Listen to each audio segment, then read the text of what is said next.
Yo, what is good, y'all? Happy Friday. It's your boy Game Time Ty. We got some folks in the chat already. We got Zuthiz, we got Nico. What's up, Nico Dobbs? How you doing? What's up, Zuthiz? How y'all doing, man? Oh shit, is today the affiliate anniversary?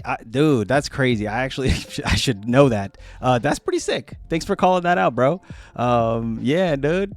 And I got a hat on today, so don't worry. I did wash my hair, but I also put my hat on. We got Rasha on the horn today. Yo, what's up, Rasha? How you doing, bro? Happy Friday, man. Thanks for joining us. Oh yeah, appreciate it again, bro. Thanks for having me on, man. What's going on, guys? Hey. It's always a great time to talk fantasy football, man. Yes, and sir. I know we got a lot to cover. It's going to be a lot of fun today, man. Let's go. Let's get it. Man, a lot of crazy stuff is going on. We got injuries. We got, you actually just told me about this. Rashad Bateman got arrested just 40 minutes ago for domestic violence abuse or some shit, domestic assault, or arrested after alleged car attack. I mean, we're going to definitely take a look at this, but that means maybe we're talking about, what was that rookie that you just brought up? Jalen. Yeah, Jacoby Lane. Oh, Jacoby Lane, right. Jacoby Lane now potentially is a person that you don't just pick as a flyer. He actually kind of is someone you might need to just draft no matter what, just to see what happens, right? Yeah, man. Hey, happy Friday, beautiful Friday. We got mock drafts coming in, and we'll get past this sort of like bad news to maybe some good news. But yeah, man. Yeah, Jacoby Lane, you can get him on waivers. You're probably gonna have to. Like, I'm sure everybody's going to be scrambling to pick him up right now. I would be, So yeah, dude. And then we got Mox. I saw Nico. You just said you got 8th pick in a 12-man league. So we'll probably give you some hands, give you a hand with that, give you some help, because the draft landscape is changing every day, it seems, whether it's injuries, whether it's, preseason action that shows us kind of a little peek into whether a player is going to be viable or not, or whether it's like stuff like this where somebody literally gets arrested and all of a sudden now, the guys behind him on the depth chart are shooting up the depth chart. Also, this kind of means a little bit of maybe extra value for Mark Andrews as well, right? Because Rashad Bateman is someone who definitely can get in the end zone, kind of like a red zone threat. So whether they need to, out of necessity, start going for Mark Andrews more in the red zone, which, he's done that in the past. Maybe we just didn't see it from him last year, but yeah, that's kind of where my mind is going with this. But I guess let's just read the story and see if if this is like something that's super duper serious, or if maybe it's like still developing or whatever. Let's see. Yeah, this is horrible news. So, Baltimore Ravens wide receiver Rashad Bateman was arrested in Georgia in connection with allegations that he damaged the car of the mother of his child. So he damaged the car of the mother of his child. So the mother of his child's car. According to a warrant arrest obtained by TMZ, of course, the incident dates to June 3rd, when the woman suffered some cuts on her face after he allegedly broke the window of her car. Okay, so maybe he didn't actually hit her, which is, I guess, a good thing to hear from this. Still, I mean, this is qualifying as assault, right? Allegations, I guess. Assault allegations. The 2021 first-round pick turned himself into the police the same day. Attorneys for Bateman told TMZ. In a statement to Ball TV, the team confirmed that they are aware of the situation. We're aware of the situation involving Rashad and have been in direct communication with him. We notified the league office and have been cooperating throughout the process. As this is a pending legal matter, we will not have further comment. So this isn't like definitive yet, but it's not looking good for Rashad Bateman. That's crazy, bro. Like, I don't know. I don't want to spend too much time on this, but obviously, we talked about it a little bit. You're running to get Jacoby Lane, right?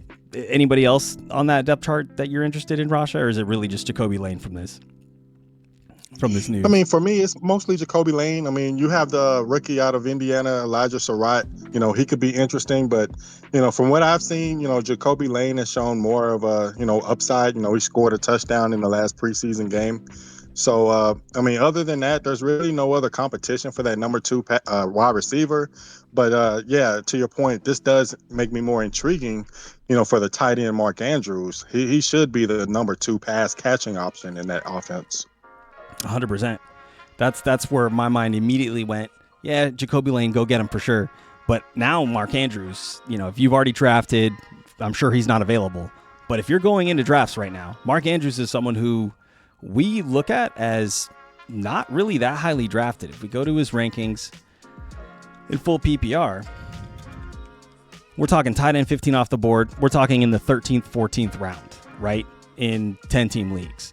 So that's basically just you're punting on tight end and you wind up with a guy like Mark Andrews in the 12th, 13th round. That's not too bad. Yes, this is Kitty Biscuits. She was meowing. And you know, every time she's gotten used to this now. Every time I start streaming, she's just comes in and starts meowing, bro. She just has to be a part of the conversation. So she's chilling on my lap, and then she'll get bored and walk away. You know, she's like, Dad, you're not paying attention to me. You know, what the hell? And then she'll walk away. But yeah, between Danny Dimes and Tyler Shuck, who would you drop? Interesting. They're on your bench, and you have Joe Burr. I would like to get Jacoby Lane, I guess. I agree with Zuthez. I would keep Tyler Shuck. He feels like he probably might have more upside. As weird as that sounds, if you didn't already have Joe Burrow, I would say you probably want to keep Danny Dimes, because if Danny Dimes was your starter, then you probably would be able to rely on him more consistently, especially with, you know, Jordan Tyson going down, and that just kind of maybe negatively impacts Tyler Shuck's upside in the short term. But, you know, in terms of long term, I really do think nice. She knows she's cute. You know what I mean? Like, that's why she gets away with literally everything. She just literally could walk in, start meowing at me, you know, talk a whole bunch of shit like, Dad, why did you give me a treat yet? Blah, blah, you know, your ass. And then like take a shit right next to me because her litter box is like across the room, and then just walk away. You know what I mean? And just, I'm here. I have to deal with it, you know? So, but yeah, she can get away with it all. So yeah, I would drop Danny Dimes. All that to say, drop Danny Dimes, hold on to Shuck, because I like his long-term upside, if that makes sense. Even though Danny Dimes is on a better team, and both of those teams are honestly dealing with like wide receiver injury issues, which is unfortunate. But I think in general, I trust Tyler Shuck's like rushing upside, as well as, you know, maybe their strength of schedule, right? But you can get Jalen Coker as well. I don't know. I mean, obviously we're speculating right now, right? Like, this is not definitive. This news article, and if there's more news, 39 minutes ago, this is on TMZ. I mean, authorities claim Rashad used an object to break the window or the windshield on the driver's side window.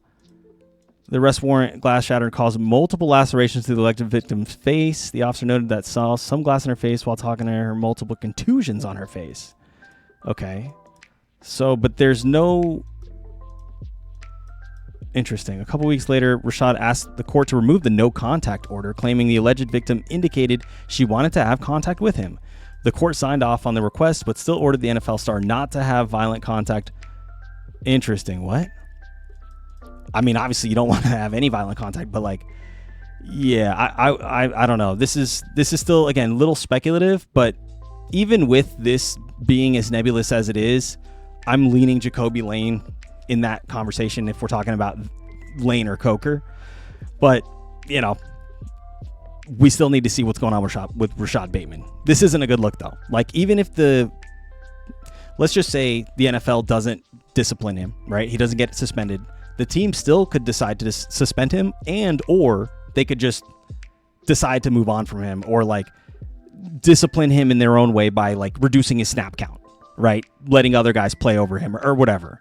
And I don't know how long that would last, because they probably need Rashad Bateman to be like viable, right? For their offense to be as efficient as they would like, or successful as they'd like. But yeah, I'm leaning Jacoby Lane there. Plus, like, he's like the rookie, right? Like, when did they draft Jacoby Lane? Let's see. Was he a first round pick? No. Third round pick. Okay. Have you seen footage? Have you seen tape on Jacoby Lane yet, Raja? But yeah, he definitely passes the eye test for me. I mean, he's more of a, you know, a big body type of receiver. You know, if he can get to the boundary, you know, that's something that the Ravens have really been looking for. I mean, as great as Zay Flowers can be, you know, he's not the type of guy that can, you know, stretch the field and, be a red zone threat. Mhm. So, he's not just a downfield threat. He can work the intermediate, the short portions of the field as well. I really like his game. Nice. Yeah, I'm taking a look at his film right now from look like preseason. This is from 5 days ago, so it looks like it's probably last week's game. But yeah, I mean, like you said, over the middle of the field, he clearly found the weak spot in the zone. On time pass, nice little curl right there. So looks like he could be kind of a counterpart to Zay in terms of like a possession or over the middle of the field. Oh, and he gets a touchdown here. Dang. Okay. I mean, this is preseason. This is probably against like the 2s or the 3s even, but still, that was a nice finish. Caught the ball maybe 5 yards out over the middle of the field. Like you said, big body dude pushes his way into the end zone through contact.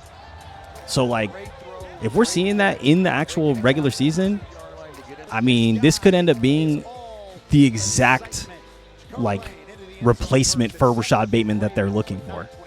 So this might be this sort of eerie, serendipitous moment where, unfortunately for Rashad Bateman, but like, he gets in trouble. It opens the door for a guy like Jacoby Lane to come in and maybe get a little bit more early usage than we probably would have seen from him if that didn't happen, right, to Rashad Bateman. So I like what I see from him. I mean, this was obviously just, again, this preseason stuff, but I liked what I saw. Let's see, which round did you get to pick? Oh, yeah, I think he said 8th or 8th overall pick or some shit. Cyrus Allen is him. Nice. Yes, he is. And actually, why don't we look at his highlights real quick? His electric debut. And then, Rasha, what was the other big news story that we were talking about? I know we were talking about like Jordan Tyson, who, we can take a look at his updates in a sec. But was there? I'm blanking. I feel like there's somebody I'm missing other than the Rashad Bateman update.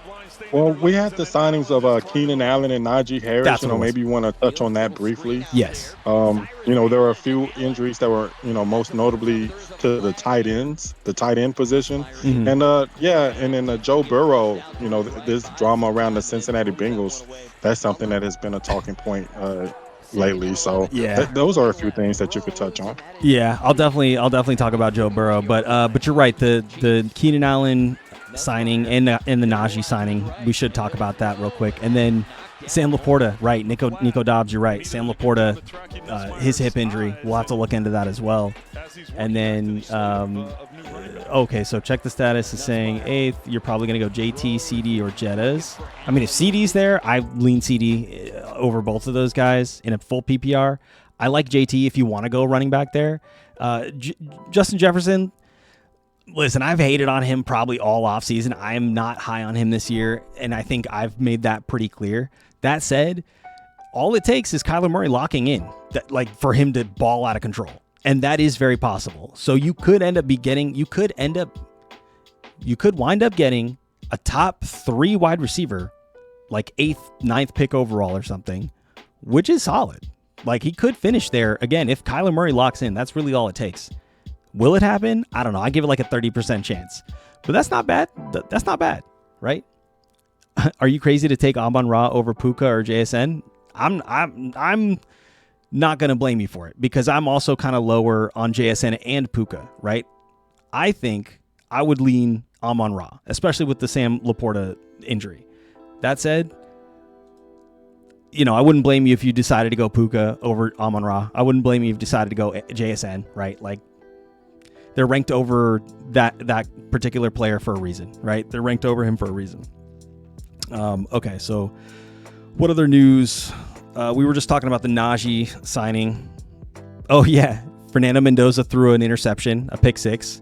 I saw that. That was I don't know, just like welcome to the league, Rook. It's kind of one of those moments.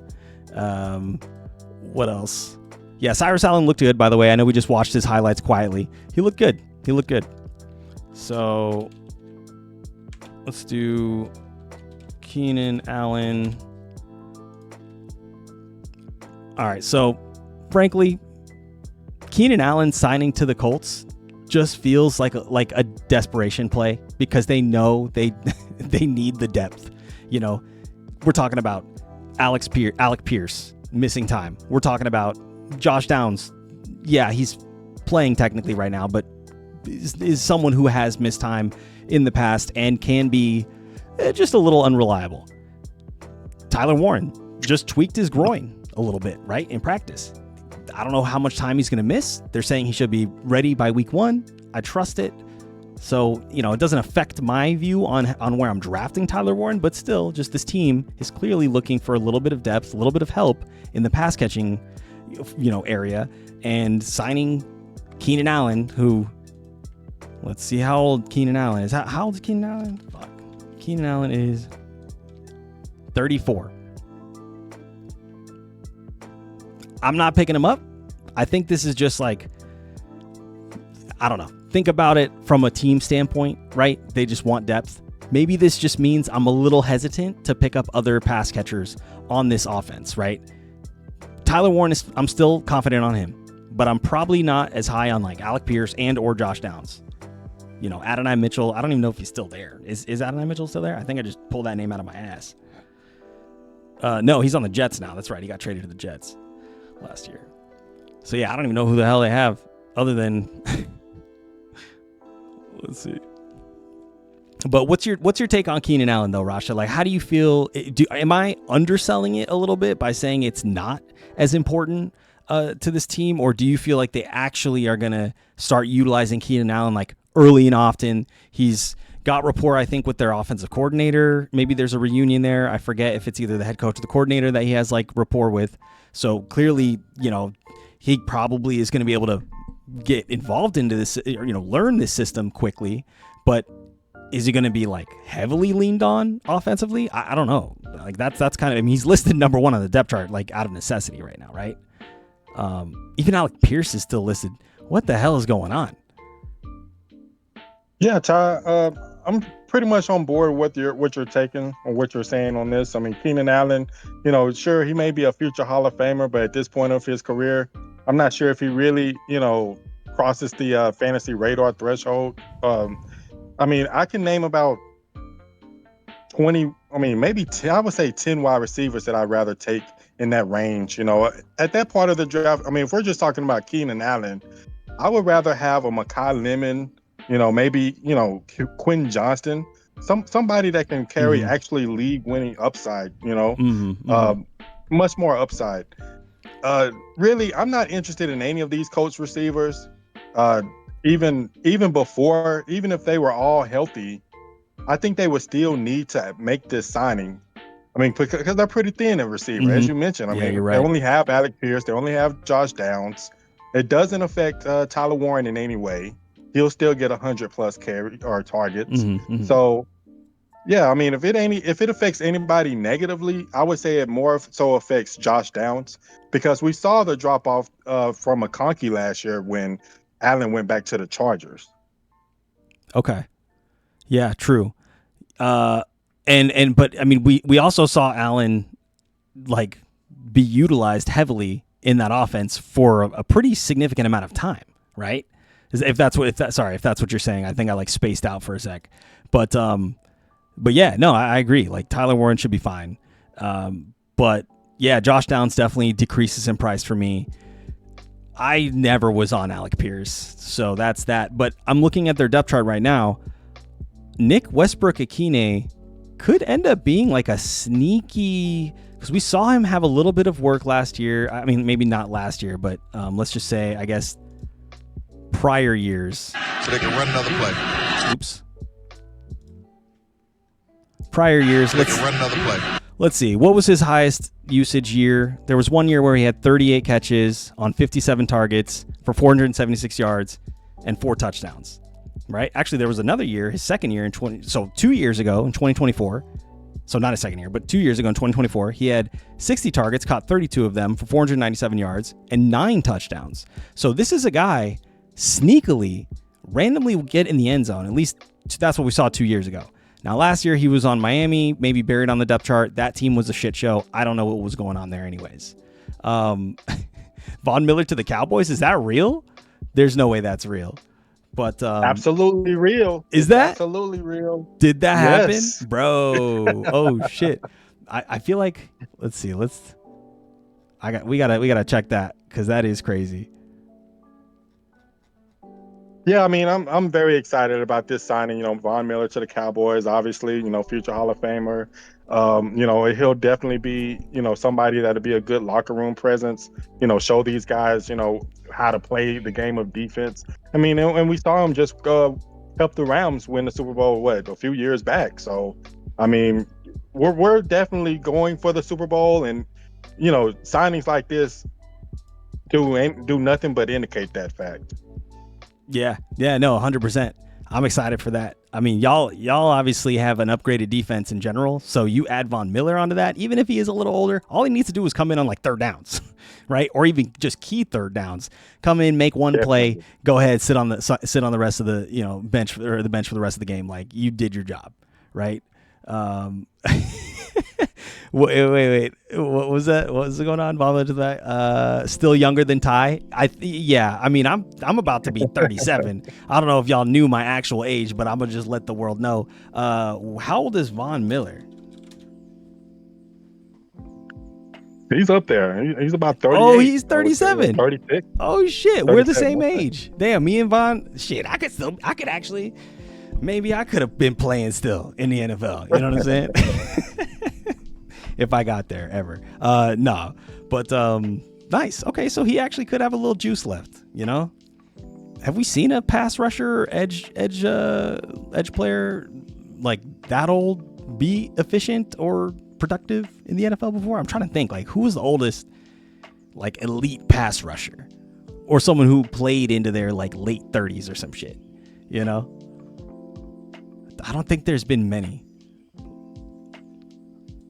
But yeah, Ty can play in the NFL on the bench as an OC. Dude, I would love to OC. I mean, obviously there's definitely a lot of experience that I have to acquire before I'm even able to do something like that. Sure. But it would be a lot of fun. It would be a dream job. I would love it. I'd have some kooky schemes, motion 90% of the time, just consistent motion. It'd be very Sean McVay or Mike McDaniel-esque, right? That would probably be my offense style. But you're on the clock. JT, CD, Devon Achane, Jettis, or Cook. Yeah, I say CD as well. But he's drafting right now. Yeah, okay. You're literally drafting right now. That's hilarious. The Ty Cookie a la mode type of play. Exactly, bro. We getting kooky up in here. Nice. That's funny. Okay, cool. So what was this? So we talked about Von Miller. We're just kind of cruise through some of these updates. We talked about Keenan Allen. So I don't know. Maybe I will say, like, don't ignore Keenan Allen. If he's available on your wire, you might as well put him on your bench, right? Like, I guess you can't just completely ignore him. He's someone you probably should snag in drafts as like a late depth piece. That said, don't count on him, and he's really someone who could probably be dropped. If you don't see it right away, then drop him. But again, the one person I will bring up who could be a sneaky little like super sleeper. This guy is like literally the epitome of a super sleeper. This guy's in a coma. That's how sleepery he is. But if he pans out in any way, Nick Westbrook-Ikhine, again, 2 years ago, had 9 touchdowns on only 32 catches. So that touchdown rate is insane, and obviously probably clearly an outlier in his career.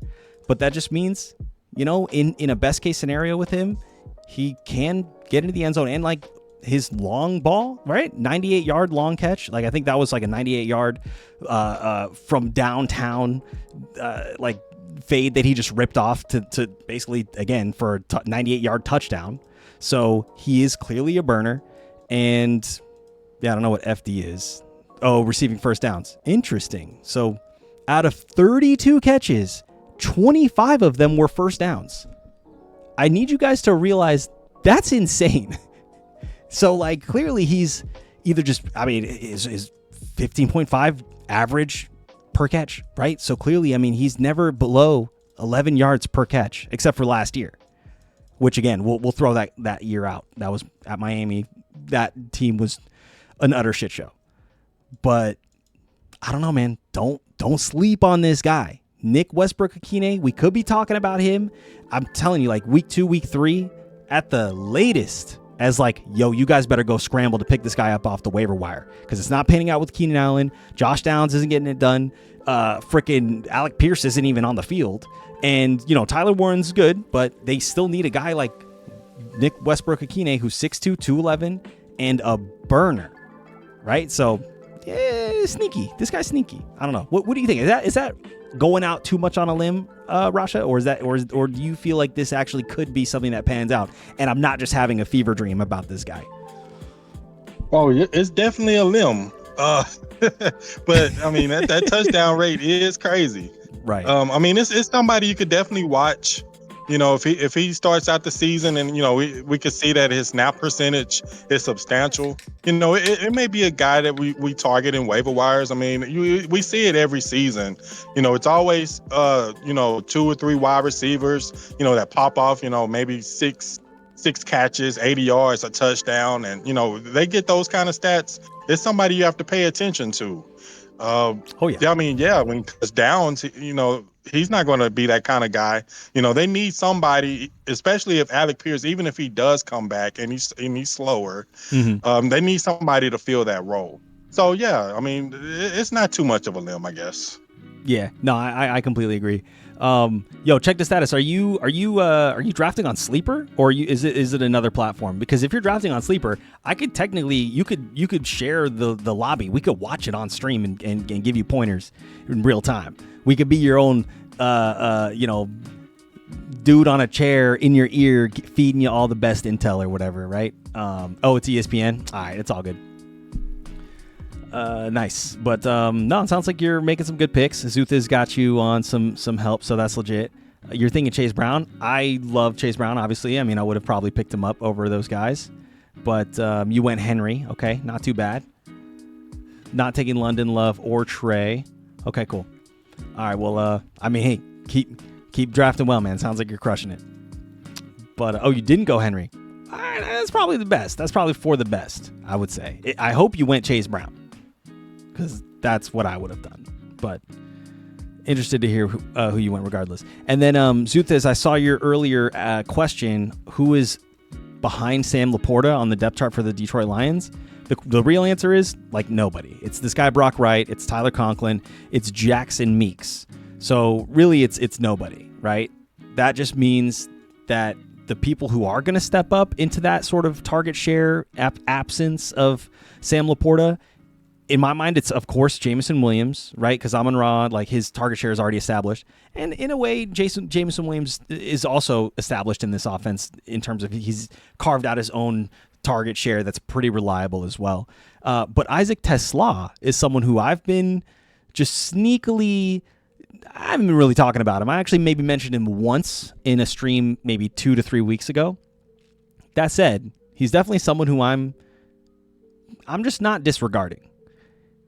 He's got a similar profile to, I want to say, like, 6'4", 214. We don't see, dare I say, gentlemen of his complexion be this type of body, right, in the NFL at least, right, as a wide receiver. We don't see a lot of, like, tall, big white dudes running around as wide receiver. He's kind of a unicorn in that sense. That said, dude's got skills, and dude's got fucking hands. I've seen him make some insane catches that, like, almost nobody in the NFL could probably make. That's how good this guy's catch radius and how reliable his hands have been in clutch scenarios at that. So it's not even just like, this was just like a first down in the second quarter or something. They didn't really. No, he's getting shit done down in crunch time, down in the red zone. Right, last year he had 16 catches for 239 yards, 6 touchdowns. So almost a 15-yard average.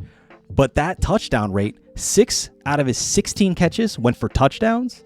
Like, I don't know, man. He was a rookie last year he was a rookie. This year, it's only going to take just one game where he gets 5+ targets and breaks off at least one of those for a touchdown, similar to how when we saw J-Mo have his coming out party, right? For people to realize this guy's a stud. We got to put this guy on our team.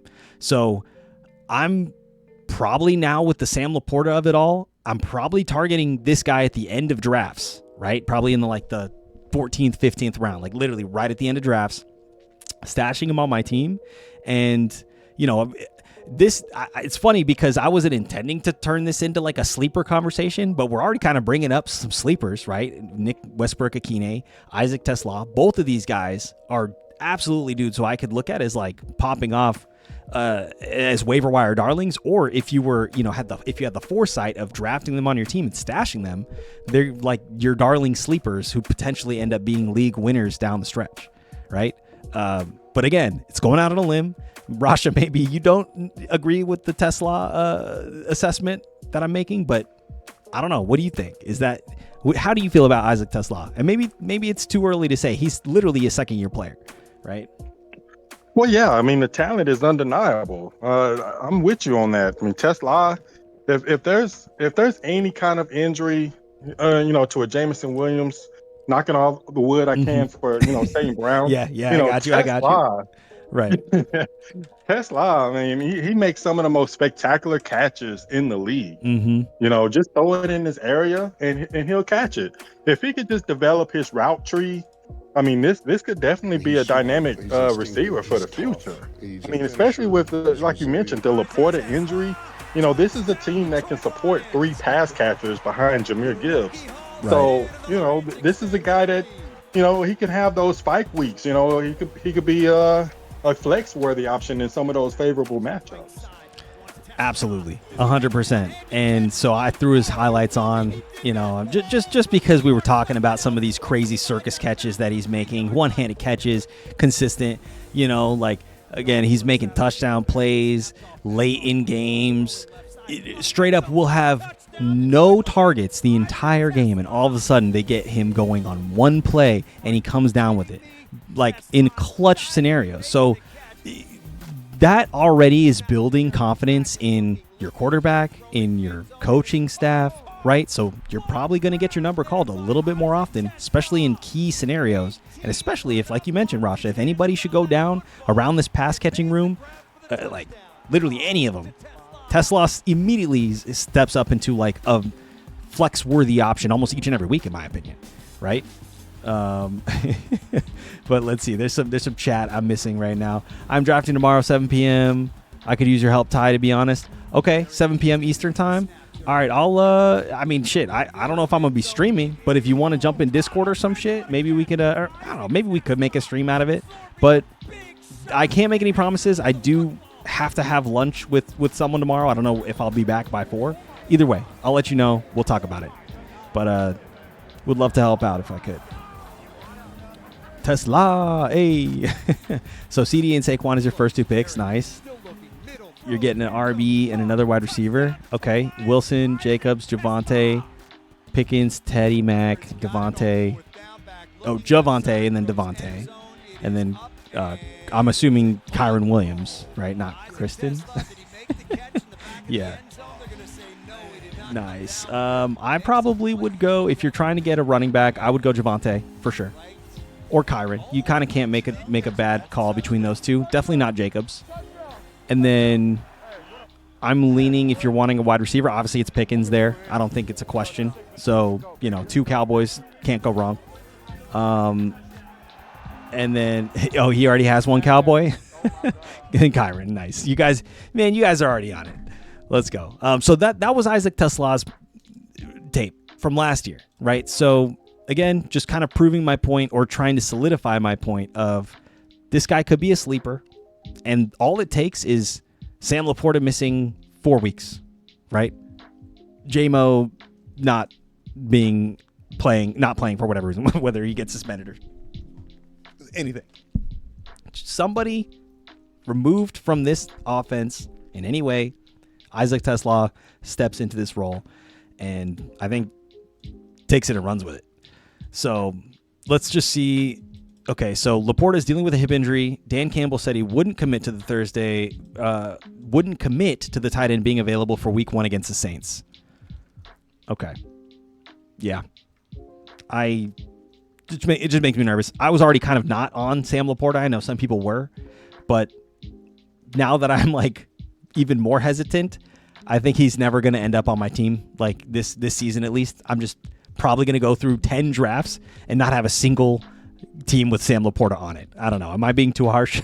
Would you still pick up Sam Laporta maybe if he like fell a round or two to you, Rasha? Let's see. Where is he going right now? Well, my thing with Tight end eight. injuries, if it's an injury that can linger into the start of the season, those are guys that I'm typically not targeted. If they're entering week one with any kind of designation, they definitely fall down my radar. So for me, Laporta is not a guy I'm completely fading Laporta. I'm not interested in Laporta at all. If anything, if anybody that I'm interested in on this offense, it would be Jameson Williams. I mean, I love JMO. I've been a JMO guy. I think I've drafted him in our league probably like 2 out of the last 3 years, as many times as I've been able to. Sometimes I've even reached for my boy JMO. But yeah, this year he's going as wide receiver 27 in the 6th round, right around guys like Mike Evans, Rome Odunze, Christian Watson, and like I would be happy to reach over those guys for him. In fact, I think right around here where Devontae Adams and DJ Moore are, like a little bit earlier, I would almost be willing to take JMO maybe over Devontae Adams. Like, Devontae Adams is kind of making me a little nervous. DJ Moore, though, I am pretty high on DJ Moore. I know he has a tough schedule in general, especially down the stretch for the fantasy playoffs and championships. So, like, that's the one thing that's making me hesitate about DJ Moore. But you know what I might just do? And I'm letting you in on a little secret, Rasha, but I might pick DJ Moore up and then ride the first 4 to 5 weeks of his awesome, because he's going to be awesome, right? I have no doubt that he's going to be just like a stud, maybe a top 5 wide receiver for the first 4 to 5 weeks of the year, and then just trade him real quick. So like now that's what I might do. Trade him high, end up picking up maybe like someone down here or maybe even someone up here, right? Like a Igbuka or Lad McConkey. I bet you somebody might get desperate. If Lad struggles a little bit, they might get desperate, trade him to me for DJ Moore, right?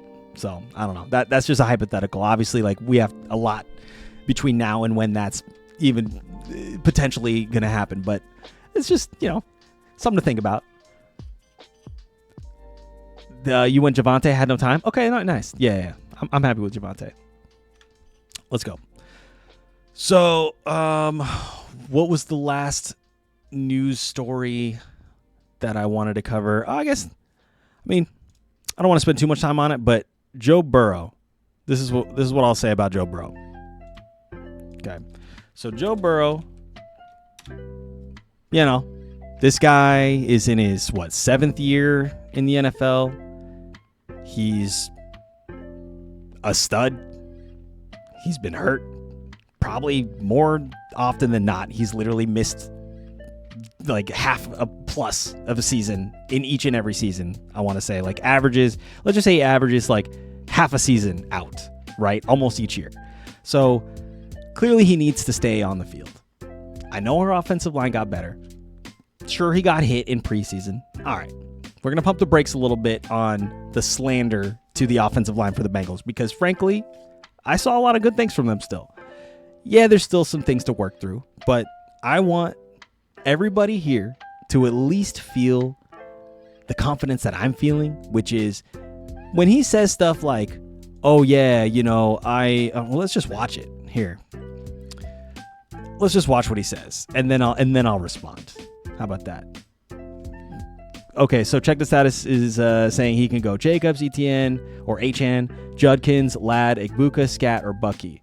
Yeah, if you just want a running back, I would probably go wide receiver. Igbuka scares me with the turf toe of it all. So Ladd, I think, is the move. But, T is available? Bro, go get T. I mean, please. Obviously, it's me you're talking to, right? But, like, go get T. You know what I mean? Let's go get T. You can get Ladd first. And if T is still around on the next round, which he probably won't be, then go get T. But Ladd is technically like the 1A on his team, and T is obviously like the 1B on his team, right? So in that respect, probably going to see more targets for Ladd, but T is going to get you touchdowns. Like, it's just what he does, right? If you can get Lamar in the 5th, then I'm taking him, but if not, then definitely targeting Herbert. Okay, nice. Yeah, do that. Let's see. All right, let's watch this. What does my boy Joe say? I'm trying to put it out into the world. I'm trying to manifest it. I'm trying to show our guys the urgency that I have and that I want us to have as an organization to go and make it happen. You can keep pushing it down the road, or you can talk about it now and say this is the year. And I'm tired of saying next year. This is it.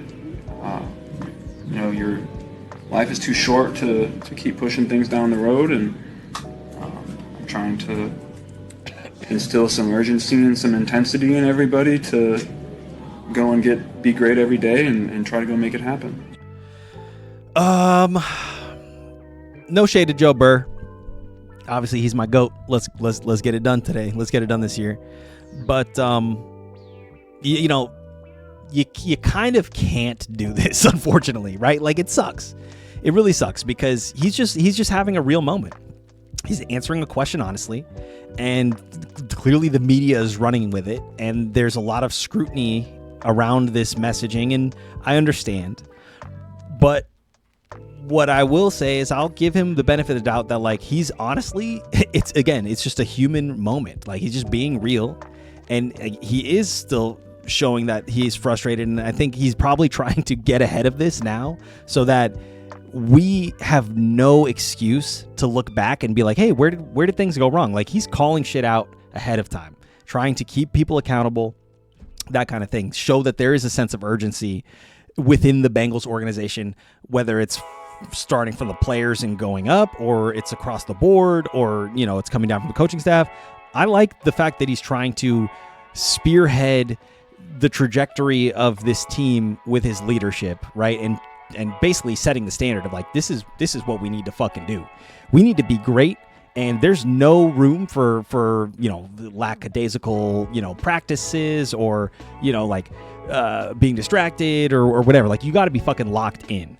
So as a Bengals fan, again, like, I'm not going to blame him for having a human moment, but what I will say is, like, you probably should not do this much more, right? Like, the next couple press conferences that you have, everything's happy, everything's good, right? You're stoked about it. And he has been doing that, right? I will say he has been absolutely being positive and optimistic. And this is the first sort of rip in or crack in the armor, so to speak, right? But I don't know. I think the biggest takeaway from this is just he's a competitor. He knows that he's getting frustrated about probably about the Bengals organization more so than the players around him. That's what I think is actually going on. It might be a little bit of a pot shot at the coaching staff, right? Maybe some of the coaching staff is a little, not locked in. Maybe it's some of the management, right? Or whether it's the GM or whether it's even the owners, right? This could be a pot shot at the owners, bro. You never know. There's a lot of veiled messaging there. So that's probably what I'll say about that. But what do you think, Rasha? Is this a nothing burger, or is there something to this? I mean, yeah, I think there is something to this. I mean, Joe Burrow, he's not going to be here in Cincinnati too much longer, just with these mediocre seasons. It's been a playoff drought. And, this feels like a Super Bowl or bust season for Cincinnati. I'm really pulling for you guys. And, you have the quarterback. You have Jamar Chase. You have T. Higgins. Here's the deal. I really feel like it's more of the cap space that these guys are taking up. So, realistically, how good can you really build around Joe Burrow? Right. Defense was a huge issue last year. They did add Dexter Lawrence, Jonathan Allen. And really a lot of people are, taking shots at this offensive line. But, it's an offensive line that brought everybody back. And we did see progress here in the second half of the season last year. So, I mean, that one hit that we saw in preseason, it could be, kind of an outlier type of thing, trying to add, to their playbook, just trying things in preseason, right? I'm not going to say that Burrow is going to demand a trade, but we have seen quarterbacks leave and win Super Bowls. And I know you don't want to see that, but we saw Drew Brees leave the Chargers and win with the Saints. And even just last year, we saw Sam Darnold win with Seattle. Right. So, I mean, it's been a playoff drought. Everyone wants to see this team make a run. They're very likable guys. And, I'm pulling for you. I mean, let me ask you this, Ty. Yeah. What do you see this team's record being? I know you picked them to win the AFC North. I mean, we're going to find out right away whether this team is a true Super Bowl contender.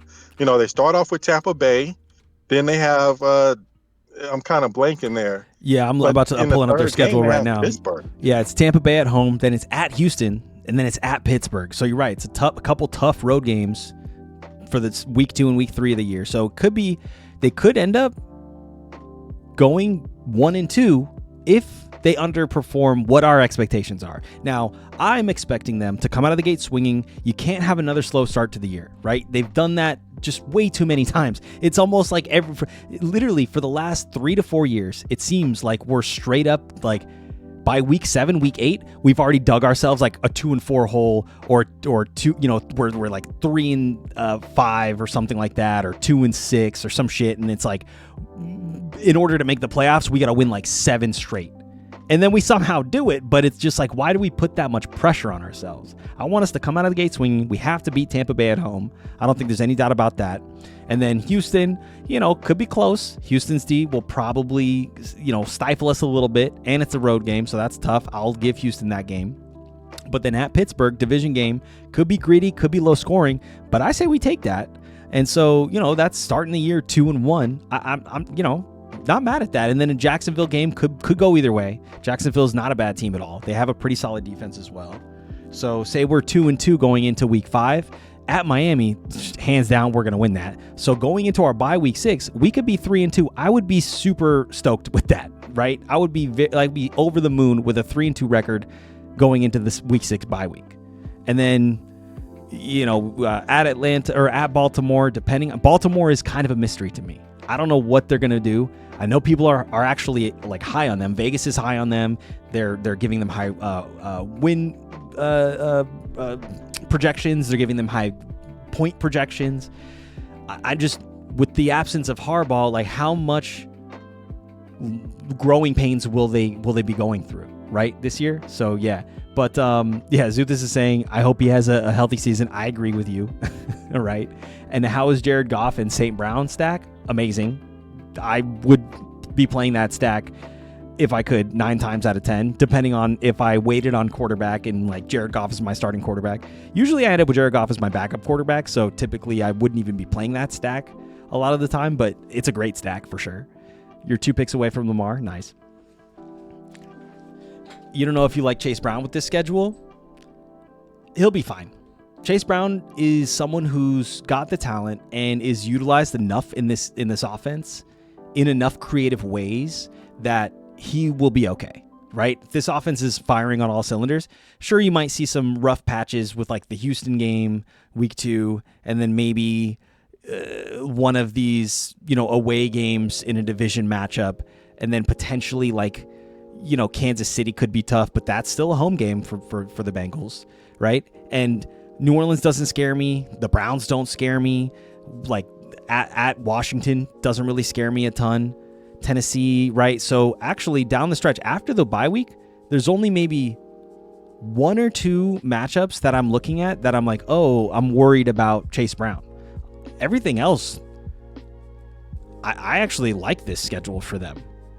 Like I could, okay, so to answer your question, Rasha, I know we kind of, we stopped it at week 6, but I'm going to give them, let's see, 3-3 going into week 4. So I'm going to be pretty conservative with my projections here. I'm not going to give them a bunch of games that I think like could go either way, and I'm just going to assume they win. I'm going to give them like half and half of those, right? So at Baltimore, let's just say they lose. If Baltimore actually is like as good as people are projecting, then at home against Tennessee, we win that. So we're 4-3.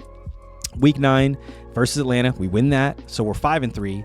Then at Pittsburgh, then against Pittsburgh at Cincinnati, win that, so we're 6-3.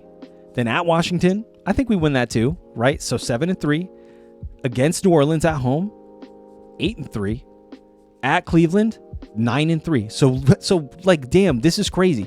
Even if we lose one of these, let's just say we lose maybe the one at Washington or some shit, right? Washington actually is the real deal. We're still 8-4 by week 13. Okay, 8-4. That's awesome. Okay, the very next week, Kansas City. It's a home game versus Kansas City.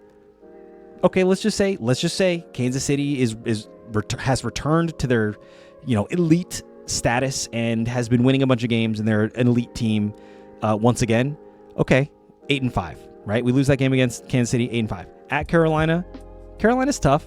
Okay, we just came off of a tough, home loss against Kansas City. We're trying to beat up on a team. I would say if we lose that Kansas City game, we're coming back to win on a tough road matchup. But let's just say we go 9-5 there. And then at Indianapolis, even if we lose that, we have a home game against Baltimore. So we go 9-6, home game against Baltimore. We could lose that, still go 9-7, and then win against Cleveland week 18 and go 10-7. So even in the not worst case scenario, obviously, but in sort of my most conservative projections of where I think this team could end up at the end of the season, 10-7 still is pretty legit for even my most conservative estimates. And so that's their bottom, like, again, not worst case scenario, but the bottom of my, if everything still goes well, but they end up not maybe winning some close games, 10-7 is very serviceable. And sure, Baltimore could end up winning the division with 11-6 record, or maybe they have the tiebreaker. They're 10-7, but they have the tiebreaker over us or something because we lost, that home game that I alluded to. But regardless, that's a respectable record.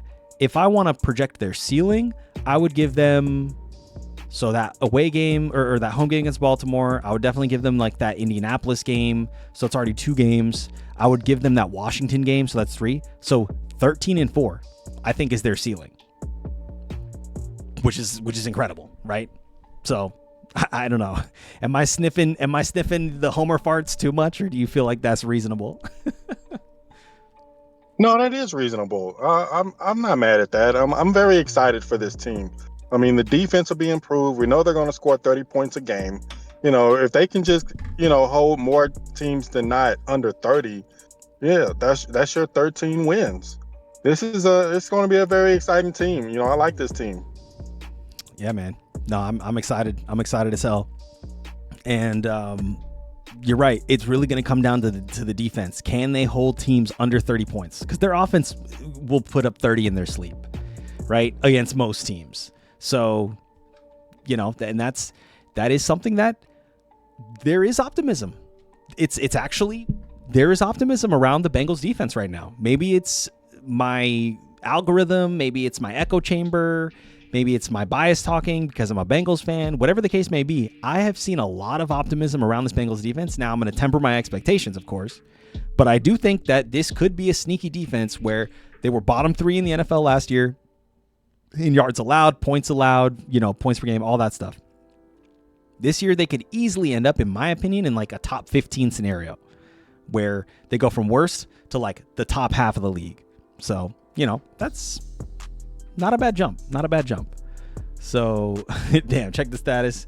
Is, okay, Rome, J-Mo, or Price? I mean, you got to take J-Mo. You took Tootin earlier. Okay, that's cool. But I would say if J-Mo's available, you got to take him before all those guys, right? This is the one, this is clearly one time where we haven't, I usually agree with you, Zuthes, right? I will admit every time I think you have a good take. Right now, I think actually I would go J-Mo over Rome Odunze, but that's just me. You took Rome or you took Price? Oh, unless J-Mo was picked. Did J-Mo go? Damn, that's probably okay. That might have happened. All right. What other news did we? I guess there were some preseason games last night. Anything worth mentioning? I guess we'll kind of go through them here. But Raiders, we saw the pick six we didn't see it, but I guess we kind of alluded to it. So pick six from Fernando Mendoza, a welcome to the league rookie kind of moment, but I don't think it's discouraging in the sense that, oh, you went Rome Odunze? All right, that's not too bad. I thought, he should be okay. And if Luther Burden like misses any kind of significant time, if this team is going to be scoring as many points as like Ben Johnson says they will be, then Rome Odunze should be pretty solid. But yeah, are we going to see it right here? But yeah, oh, that's right. I just remembered because of the Texans. Dude, the Jaden Higgins situation.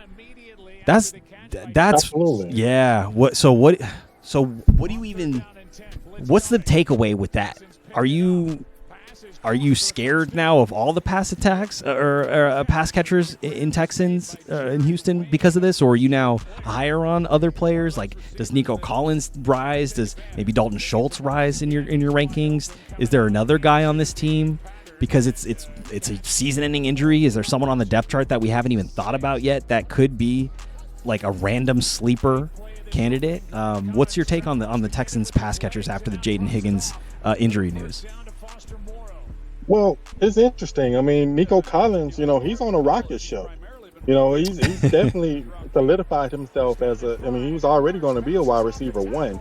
But, there's just really no reason to throw to anybody else on this team. Mm-hmm. I mean, yeah, sure, Dalton Schultz, I can definitely consider him as a guy that can be that number 2 pass catching option. But as far as the number 2 wide receiver, that's something that could be worth watching. I mean, we know we have Tank Dell, trying to come back from injury. That's right. They're easing him back, so I'm not really sure when he's going to be back. I'm not really interested in Jalen Noel, but one thing of note, the team did sign some veterans, Sterling Shepard and Zay Jones. They were both signed today. Right. I mean, they don't really move the needle, but we have seen Sterling Shepard have some, some spike weeks. So it could be something worth watching. Yeah, you're absolutely right.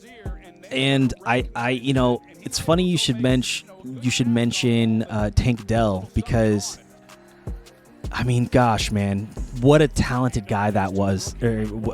We saw him be in his first year, just like electric, right? Like someone who could easily break through like the second level of a defense and just take something to the house.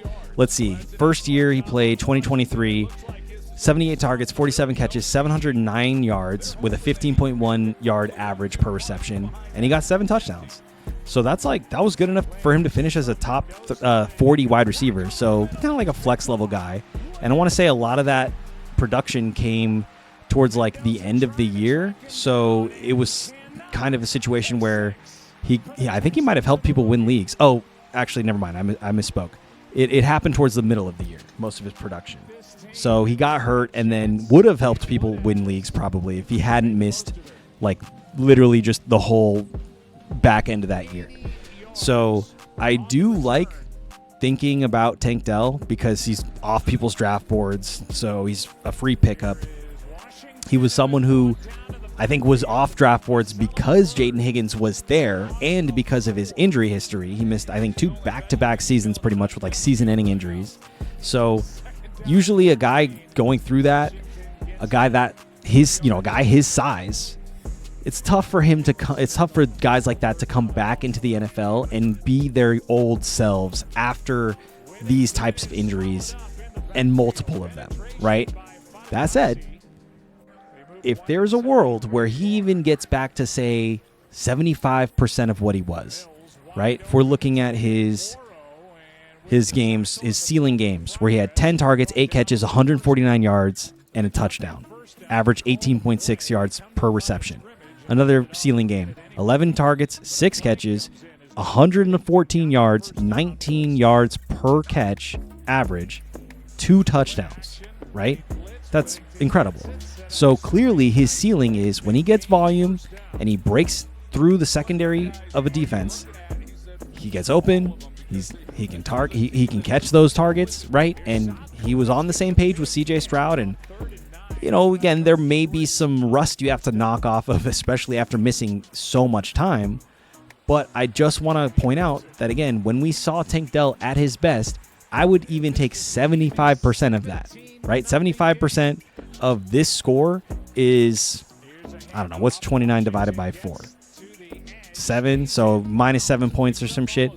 Okay, you're still talking about like a wide receiver, a high-end wide receiver 2, if not like a low-end wide receiver 1.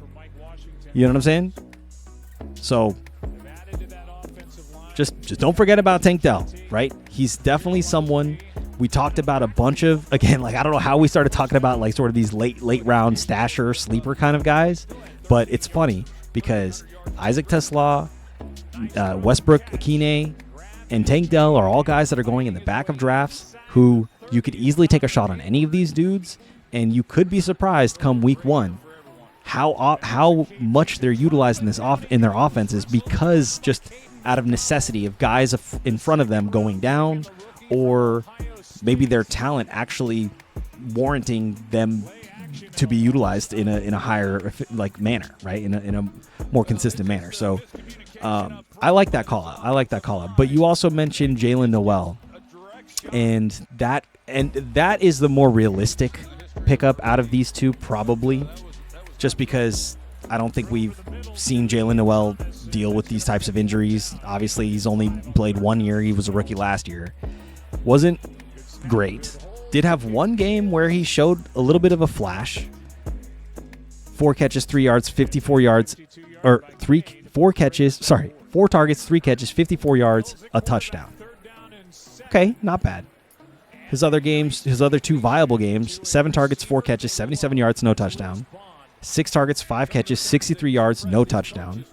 So not a huge red zone threat, not a huge end zone, nose for the end zone guy, that type of thing.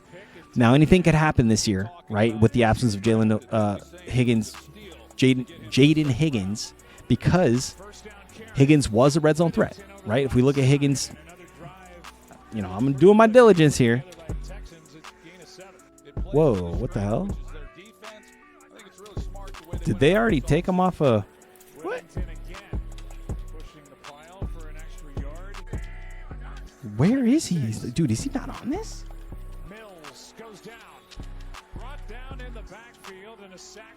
No fucking shot. Dude, he's not even on this. What? I guess it's because he's out for the year.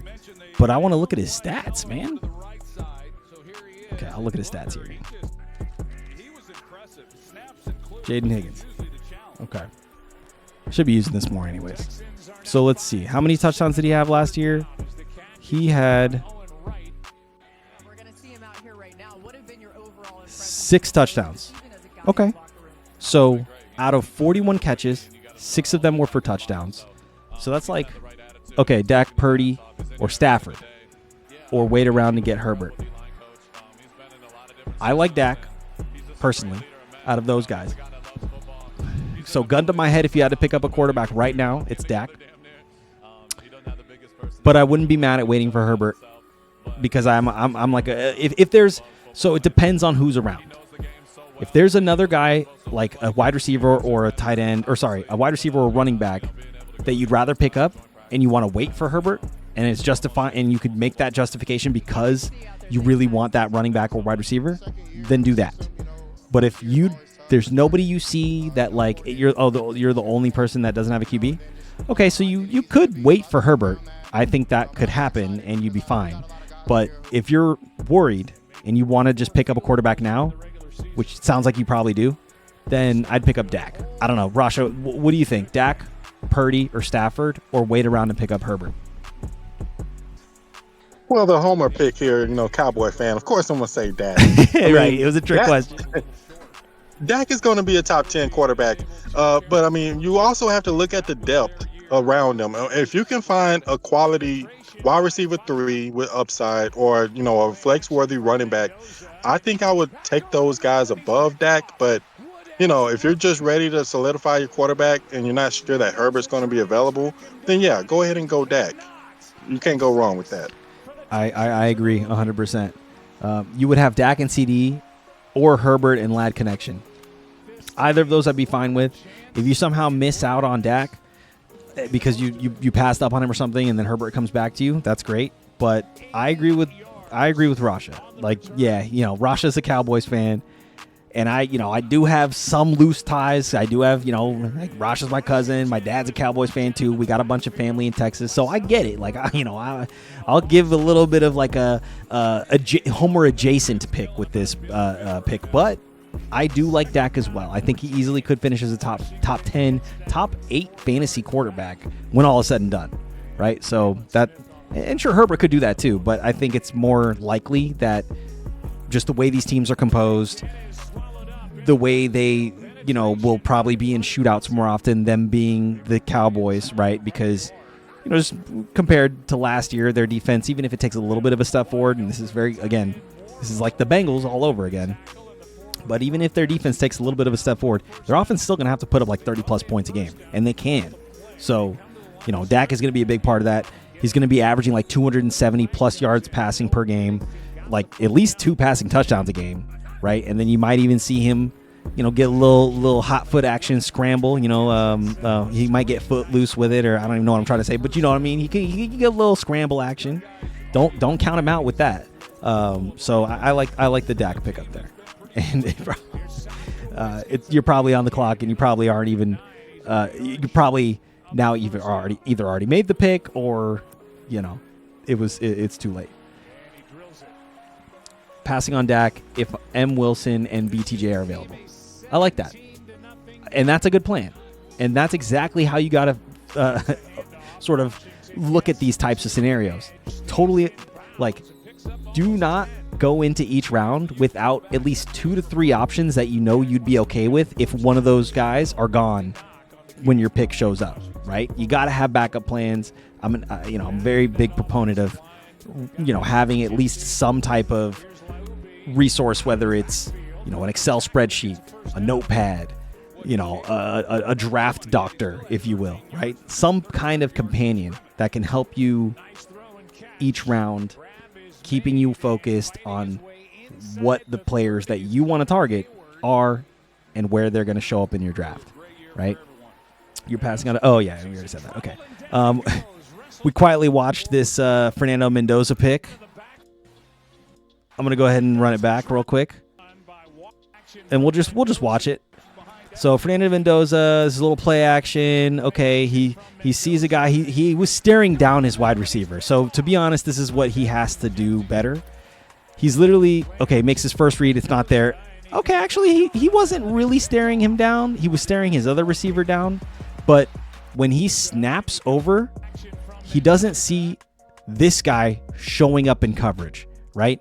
So whether he was dropped back here, just playing it sort of like sneakily in this zone, and then he comes up the second he saw that Fernando missed out on his first read and he's snapping to his second read, it's almost worth gambling on this because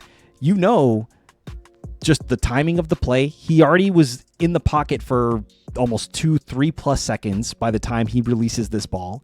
He's clearly got a defender in his face, so pressure got to him, right? He's throwing I would say not a bad ball when all is said and done, right? With all else considered, everything else considered. The problem is this defender just played it perfectly, sagged off just enough, waited for his defender to get the pressure on him. He saw that the first read was not there. Fernando Mendoza had to get rid of the ball. And then, of course, dude makes a great play. The receiver here, the running back who was targeted, didn't even see the dude coming. So there's no way he could have, maybe tried to go and high point this ball or get his hands out in front of him. The defender already had the leverage and the angle. It's crazy to think that there's this much space between the defender and the pass catcher right here and the running back, and this ends up being a pick six. Okay, so I'll let it play. Boom. I mean, also this running back. The running back waited for the ball to get there, and it was actually kind of thrown behind him. to be fair to the running back. So I don't want to put it all on him, right? This, I did say it was kind of a good ball before. This is actually not a good ball. This is not a good pass. Even if a defender isn't in the vicinity to pick this off, you're still probably getting an incomplete, or at the very least, like if he does catch it, he's probably getting lit the fuck up because he had to literally turn his body backwards to go catch the pass that was behind him, ruin his momentum or his angle or whatever, and then like this defender would have lit him up, that guy would have lit him up, this guy, if he didn't make this catch, an interception, he would have lit him up. So more often than not, that's either incomplete, a blown up receiver, or an interception. And if it is a completed pass, you got lucky as hell, right? So that's my harsh analysis on the Fernando Mendoza pick six. But I mean, it's Texans defense. Even if these are the twos, they're they're obviously playing with like elite players for their starters, and just I don't know, man. Get her done, brother. He's gonna learn. Fernando Mendoza is gonna learn. Took a hit. Yeah, threw it way behind him, dude. Threw it way behind him. So yeah, and that was to Washington. So Rasha, I know you mentioned what was his name, Mike Washington, or the running back on Las Vegas. Let's see what his name is. Yeah, the rookie out of Arkansas, Mike Washington Jr. Mike Washington Jr. He's definitely been passing the eye test for me. He busted off another long, I want to say 33-yard run, but to your point, it was a poor decision for Mendoza. He didn't really have many options out there. He didn't have, really wasn't anybody to really throw to. It wasn't a Brock Bowers out there, any of these kind of guys. So, it was a poor decision. He probably should have threw it out to the flat or threw it away. But, there was a ton of pressure on him. It was probably the most pressure that he's had in the 2 preseason games. So, this is a guy, he's highly intelligent. He'll learn from it. And, he has a long career ahead. I have no doubt that he is the future of that franchise. And, I like what the Raiders are doing. Bring him along slowly, let him learn from a seasoned vet like Kirk Cousins. And, he'll have his day when he'll be able to take the reins and, maybe even as soon as this season. And by that time, he'll be ready. Absolutely. Yeah, I completely agree. I like what they're doing in Las Vegas, even though I still think there's going to be a lot of things they struggle with this year. It is good that they're not throwing Mendoza into the flames right away. Sure, we may end up seeing Mendoza by the time the year's ending, that he ends up being the starter, by like week 12, week 13, week 14 or something like that. Who knows if that's even going to be fantasy relevant? Obviously, this is all just, we're talking about this in the confines of just their team as a franchise. But I agree with you in the sense that, like, we need to, and I say we, but like teams should be a lot more hesitant to just throw their rookie quarterbacks, their highly drafted rookie quarterbacks, in as a starter right away, right? We saw Bryce Young really struggle in his rookie year. I mean, we saw Josh Allen struggle in his rookie year.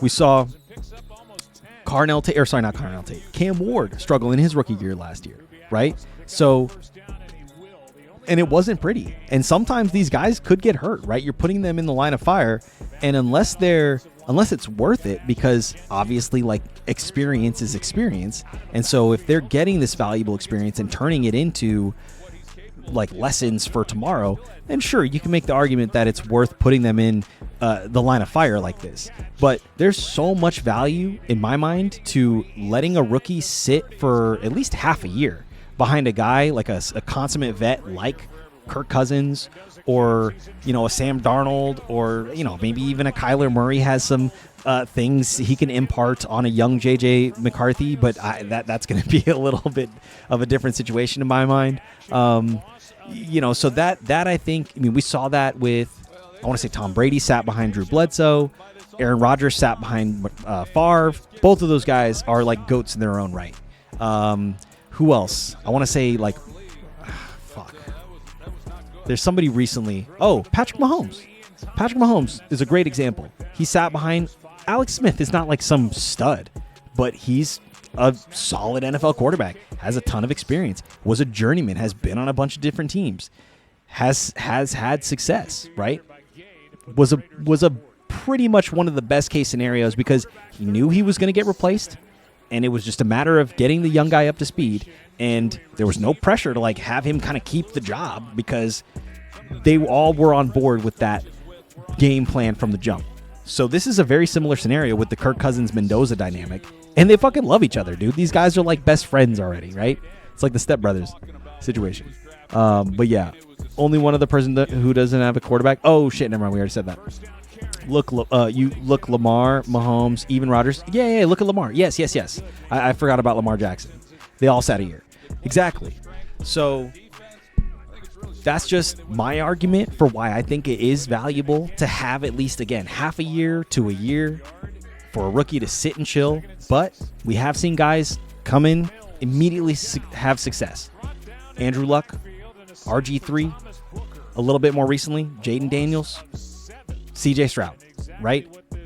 Maybe Joe Burrow had a good rookie year. I can't remember. I think he actually got hurt. Dak Prescott actually was forced to play his rookie year because Tony Romo got hurt in the preseason, and he outperformed his expectations. He actually was amazing his first year, right? So there's definitely precedent to rookies having success in their first year. I'm not saying you can't have it, but for guys that are drafted in the first round or early in the first round because their teams are trash, right? That's just the nature of the NFL draft. If you're getting a first round or like a first, third, fourth first, second, third overall pick, you're probably in the bottom three of the league, right? Unless you traded your pick and got lucky or whatever, but it's rare to see that. Usually those teams are just bad. So are you going to throw your stud rookie out into the action with your awful offensive line or your mediocre pass catching core, or your defense that can't stop a runny nose? You know what I mean? So it's just like your team is constantly in negative yardage scenarios or like negative game scripts, right? So that I don't want to belabor the point, but that's my argument for why you should probably sit in these types of scenarios. Like JJ McCarthy, he got hurt. I think he actually maybe could have had like a decent first year. Oh, okay. Jackson Dart is another scenario where he didn't sit his first year and actually was really good, but he got hurt. So that was another kind of situation all of it on its own, but still viable his first year. So I think it's like 50-50. It just really just depends on the team, on the coaching staff, on the composition of the surrounding cast, right? And then maybe the schedule as well, right? Dude, Dart is a few years away from wearing a helmet daily. Bro. Yeah, I mean, low-key, not wrong, And then kind of like, Scatterboo low-key too, But hopefully Jim Harbaugh, or is it John Harbaugh? Hopefully John Harbaugh will be able to kind of like reevaluate and reshape the way this team plays and the culture of this team. Yo, what's up, Walt? How you doing, bro? We haven't talked about the 49ers last night looking really good, though. And I think Stribling already has like over 100 yards in the preseason or something like that. Stribling's looking really good, man. Soaring up my draft boards. But let's actually take a look at those highlights because these are over. But yeah, what are your thoughts on rookie quarterbacks? Are there any rookie quarterbacks this year? I want to say probably no, right? That you'd be willing to look into as like a potential fantasy asset, or I guess a rookie quarterback situation where the guys around them could be worth picking up. Like, do you think, are there any rookies around? I guess Mendoza could be like the only guy. Like Ty Simpson is buried behind Matt Stafford. He'll never see the field unless Matt Stafford gets hurt, right? Is there anybody I'm missing, like rookie quarterback wise? I want to say it's like a down year. No, I don't think so, Ty. I think we're more so looking at these second-year quarterbacks. Seeing if they can take that leap. The Cam Wards, Tyler Shuck, even Shador Sanders. Looked like Deshaun Watson will probably end up earning that starting job, but we'll see if any of these guys emerge and can end up being at least a low end quarterback one for you. But as far as rookie quarterbacks, no, I think that's all we have there. Yeah, you're right. And that's a good call out for the sort of second year quarterbacks. Cam Ward, obviously, top of my list for players who I think are going to take a big step in the second year of their career. Well, obviously as a quarterback specifically, but Shedeur is not a bad call out. Am I high on Shedeur, or am I even optimistic in any way? I gotta say I'm not too optimistic about it, but he does have guys like Denzel Boston, Harold Fannin, Casey Concepcion. I'm not even gonna put Jerry Jeudy in that list because everything that I've seen out of camp of Jerry Jeudy and Shedeur is just like all bad, right? But you're probably right. It is going to be Deshaun Watson to start the year for them. But like, how long is that going to last? I don't know, right? So, yeah. Chargers are bums. Don't let Matty Boots hear you say that. I don't think he's in. I think he's still working, but we'll cut that from the VOD so he doesn't watch that back. 49ers mop the floor with the Chargers. Yeah, I mean, we saw the scores 41-17 or some shit. That's crazy. Mendoza is the only rookie who's behind and he's behind Cousins. Yes, that's true. I'll tell him, don't worry. Yeah. Nah, you'll let him know to his face. He's like, yeah, nah, Chargers are trash. Sorry, bro. That's hilarious. Love the little inter California rivalry. You know what I'm saying? What were you gonna say, Rasha? I mean, yeah. I wonder if the loss of the center, Tyler Biadasz, I wonder if that made the offense more disjointed. Yeah. Honestly, just to be honest, I didn't watch this game live. Mm-hmm. I saw the Texans and the Raiders game. But I do know that they played some starters. I mean, Omarion Hampton, he got like a carry. Herbert he was out there. It's kind of worrisome. I mean, I know it's just preseason. We can't look too deep into these type of things, but it is something of note. 41-7 isn't nothing to sneeze about. Yeah, and to your point, their first offense struggled, right? Like clearly they took their starters off the field without scoring any points. So that's a failure in my mind, right? Like if you don't get any points as the starting unit in a preseason game, that's a failure for sure. So whether that constitute as a stall drive in a real NFL game or like, I mean, obviously a stall drive, but like, to your point, that center going down, Biadasz, is a big deal. It's a bigger deal than people maybe want to, give it credit for. And, I think is he out for the year? I think he's literally done for the year. So, you actually really like the Chargers? Yeah, I mean, I've been high on pretty much all the Chargers this year. I've been high on Quentin Johnston until he got injured, and obviously I'm watching that to see if there's going to be any lingering issues with that. I was high on Hampton. Now I'm kind of a little skeptical with the center going down. I'm not drafting Hampton like over James Cook anymore. I think that is no longer a thing. I'm taking Cook over Hampton for sure now, but like, there was a time where I was like super fucking high on Hampton, and now I'm just like tempering my expectations a little bit, right? So yeah, it didn't. SF's D line is awful. Oh, interesting. Wow. Okay, so I don't know. Maybe this was just like they weren't on the same page. And here, let's actually see what their first drive looked like. So overthrown pass to Ladd McConkey.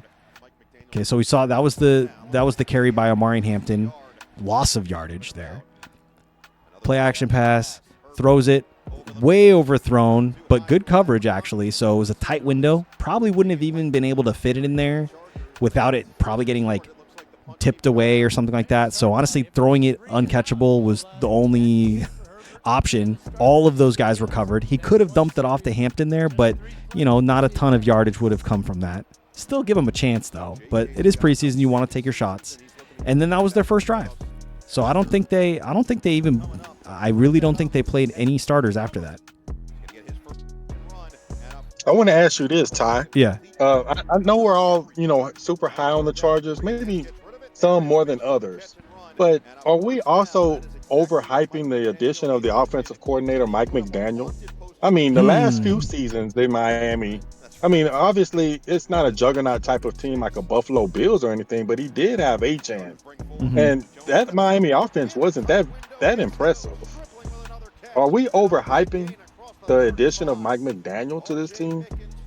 That's a great question. That is a great question because I think there is some of that. I look at Mike McDaniel as someone who is one of the best scheme designers in the league. And maybe a lot of that was in part due to the fact that he had some dudes who can actually do some of the things he was requiring of them in these schemes. Like, just because you can scheme things well or you can build like a good offensive look doesn't mean your players are always going to be able to execute that. Sometimes a scheme requires a certain type of player, whether it's a Jalen Waddle or, a Tyreek Hill, right? Who have the speed that force your defense to respect them in a way that maybe some of these other guys that he's working with now just don't have. Like Ladd McConkey, you're not sagging off Ladd McConkey the way you would sag off a Tyreek Hill, right? Or even a Jalen Waddle.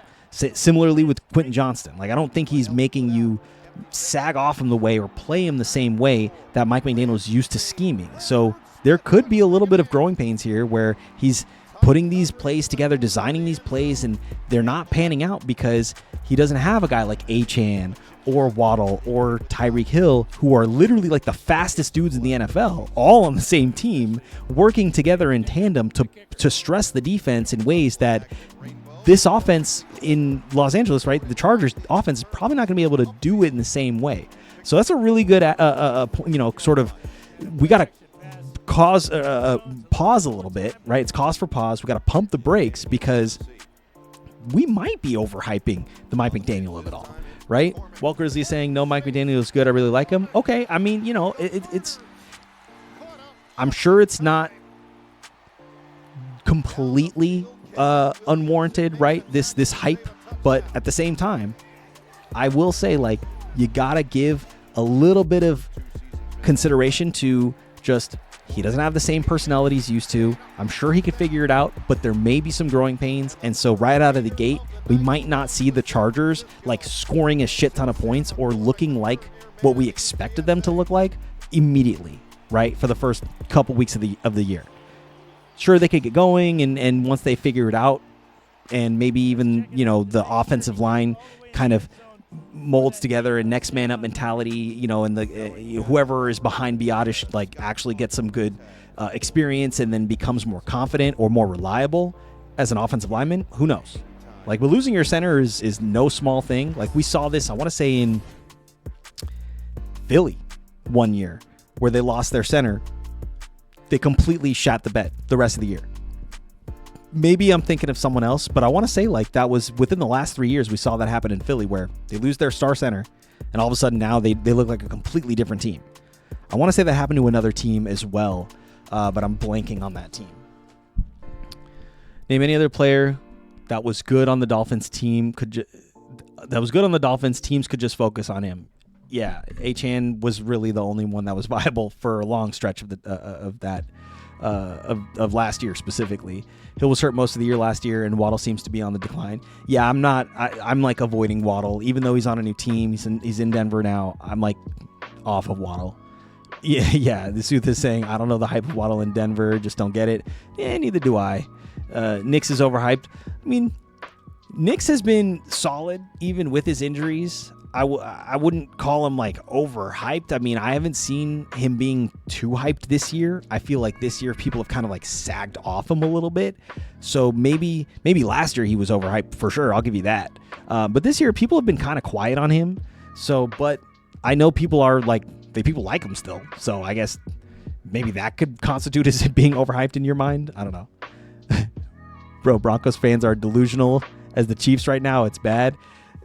Oh, Philly when Kelsey retired. That's what it was. So yeah, it was Kelsey retiring, not going down. Listen to Denver fans blow smoke up his ass. That's funny. Are they calling him the GOAT? They call him MVP? Are they say they're saying he's gonna win MVP? We are an MVP chance in practice. That's hilarious. Okay. What was the other preseason game that I wanted to take a look at? It was the yesterday. Okay, it was just two yesterday. All right. Yeah, Well, it was just those two. yeah, right. Okay, but the Jets and Steelers are playing right now. I don't know if you've been paying attention to any of those games, and then the Panthers Jags are also playing. Not sure if there's much to pay attention to there, so we could probably just jump right into maybe a mock draft, or was there something else I wanted to talk about before the mock draft? I can't remember. Yeah, nothing much really going on with either of those games. We see McMillan getting 2 catches there for 25 yards for Carolina. Bryce Young with a solid Nice. 5 for 6, so that's encouraging. Nice. Jacksonville, they're not really playing any starters.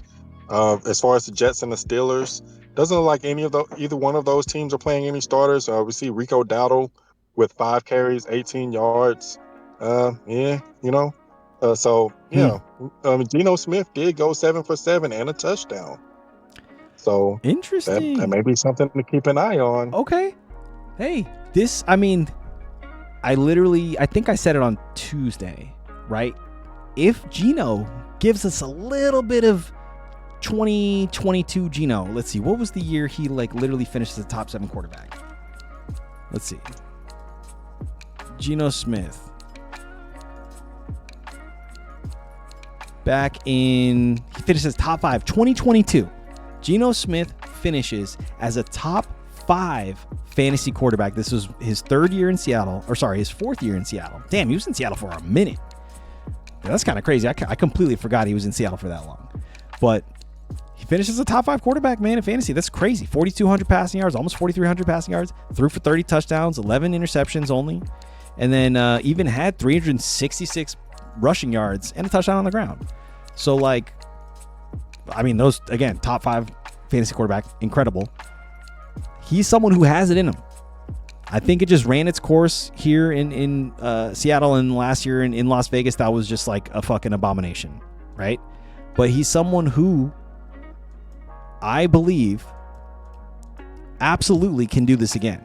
Let's see. How old is he? 35? Okay. He's getting up there, right? Geno's a one-hit wonder. Right. Yeah. 1 good year. That's all he had. Maybe 2 with the 13th overall finish. But, maybe he is a one-hit wonder. I could give you that. But I'd be willing to at least bet that in garbage time scenarios, similar to how Jacoby Brissett and Mike Wilson and Jacoby Brissett and Trey McBride were fantasy darlings last year, in garbage time mostly, they weren't a good team, but in garbage time, they were scoring a shit ton of points when it didn't matter in the NFL, but it did matter for fantasy. And I think Geno could end up being that guy this year with guys like Garrett Wilson, the tight end. Fuck, what's his name? I'm blanking. Who's the rookie tight end that I'm completely Zamir or not Zamir? Something like that. Oh my gosh! Now I'm gonna look it up. Rashi, you know what I'm talking about, right? The tight end on the Jets, rookie. I'll just look at the depth chart. Oh, Sadiq. Thank you. That's right. I knew it was like a weird name. Not that Sadiq is a weird name, but like, a unique name, I guess I'll call it. I won't say weird. But yes, Sadiq. So we could see sort of the development happen where Geno Smith, Garrett Wilson, and Sadiq are all of a sudden these guys who are fantasy viable. It's not pretty to look at.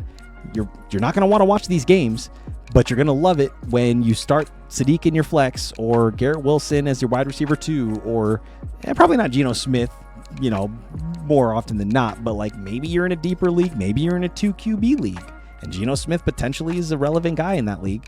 He could end up being like a 17 point per week average guy, right? Which is not bad. But yeah, he's saying Geno. Yeah, Walt's saying Geno's a one-hit wonder. Yeah, I wouldn't be surprised if that was the case. That punt return was beautiful. I must have missed that one. I'll give flowers when they are due. Nice, Zuthis. Yeah, I'm the same way.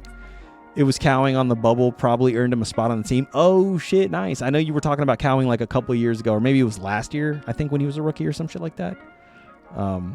Yeah, too much evidence to say otherwise about Geno being a one-hit wonder. True. Rasha, did we lose you? Oh yeah, I'm here, Ty. Oh, okay, nice. Yeah, okay, so but the fact that you brought up Geno, I like that. Are you willing to? Does that make you feel a little bit more confident about guys like Garrett Wilson now? Like Garrett Wilson specifically?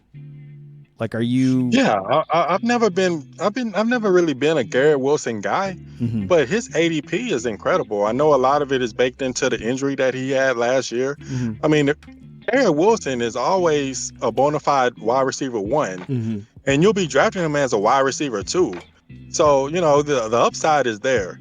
Geno Smith, he's a savvy veteran. We're not gonna say that he's one of these top tier quarterbacks, but I mean, if he can just manage the game, just let Breece Hall do his thing, make the first downs when he needs to, just run the offense, be efficient, or to one of the best wide receivers in the league. We can't forget Garrett Wilson is one of the best in the league.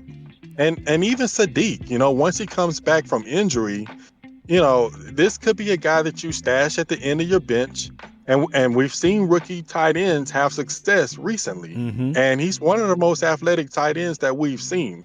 Obviously, it's the Jets. We're not going to just, sell this as if this is one of the best teams to invest in. But if you're staring on the clock and you have Garrett Wilson as an option, I think I'm taking him over Ladd McConkey. Yeah, I agree with that. I would definitely take Wilson over Ladd McConkey. Let's see, where are they going in drafts? Wilson is going, like you said, in like the 3rd or 4th round. Ladd McConkey is going just like a couple picks behind him. But some people I have seen pick Ladd McConkey over Garrett Wilson. I don't think I could do that. I probably would go with you and pick up Wilson over Ladd McConkey.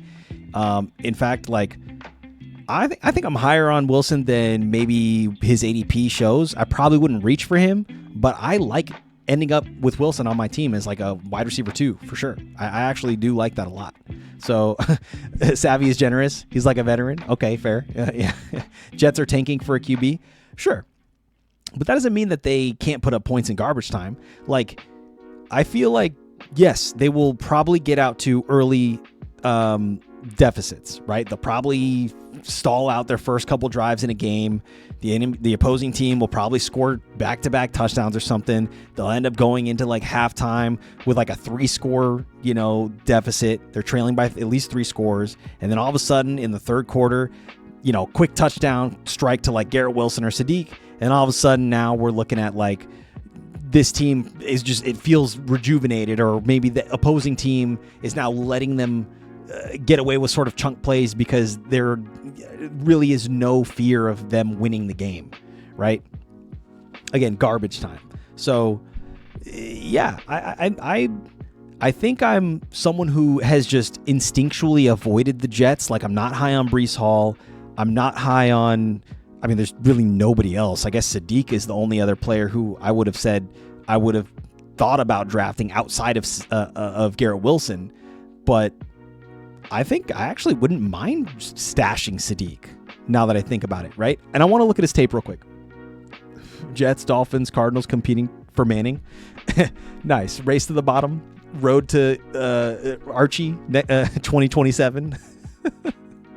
Yeah, that definitely makes sense. That checks out. You could probably throw. Actually, the Raiders are not in that conversation anymore because they got Mendoza this year. But I feel like there's one more team in there that you could add to that mix. Maybe even we say like the Vikings if things don't pan out with JJ McCarthy. If it gets real bad with JJ McCarthy, yeah, maybe even the Falcons too, right? Because Penix might not be the guy there. So what was I about to look up? I was looking at Breece Hall news. Let's just take a look real quick. The New York Jets have overhauled their roster and coaching staff ahead of year 2 of the Aaron Glenn era. Despite the offensive turmoil or offseason turmoil, starting running back Breece Hall remains one of the club's few constants, though he's now dealing with a groin strain. Hall will be out for 2 to 3 weeks, and the news comes less than a month before the Jets open on the road against the Tennessee Titans. It puts the standout tailback in jeopardy of being sidelined for a showdown with his ex-head coach Robert Saleh. For what it's worth, Glenn expects Hall to be ready to go against the Titans, although New York is likely just erring on caution with the latter, whom they signed to a 3-year, $43.5 million contract extension in March. So they just paid Breece Hall like a ton of money, right? For running back, right? That's a pretty good amount. I think he's like top 5 paid running back right now. Maybe top 6. But let's actually take a look. Top 10 most paid running backs this year. So Breece Hall is top 8. And obviously, we got to take this with a grain of salt. Sometimes Google's AI overview can hallucinate, so I don't know how accurate these numbers are. But, top 10, Breece Hall still well within the top 10. Getting paid more money than guys like Kenneth Walker. And it's funny, Jeremiah Love is a rookie who's getting paid as a top 10 running back, dude. That's cool. So, yeah, Jets made a huge mistake firing Saleh. I agree with that. But Saleh's probably not thinking that. He's probably like, yo, thank you. Yo, thank you for letting me get the fuck out of there. He's stoked he's in Tennessee right now. You know what I mean? for sure. And he probably was stoked that he was in, what was it, San Francisco last year, I want to say? Or the year before. Maybe it's already been 2 years or some shit. Yeah, those are pretty close. So, yeah, right. These two right here. So, yeah. Anyway, so Breece Hall getting paid. He's hurt right now. They're saying he might not make it for week 1. But they're leaning towards him actually being a week 1 player. It's just another reason why I'm off of Breece Hall. I was already off of Breece. I know he'll have dump off value. He's really good in the pass attack, especially in negative game scripts. Geno is a dump off.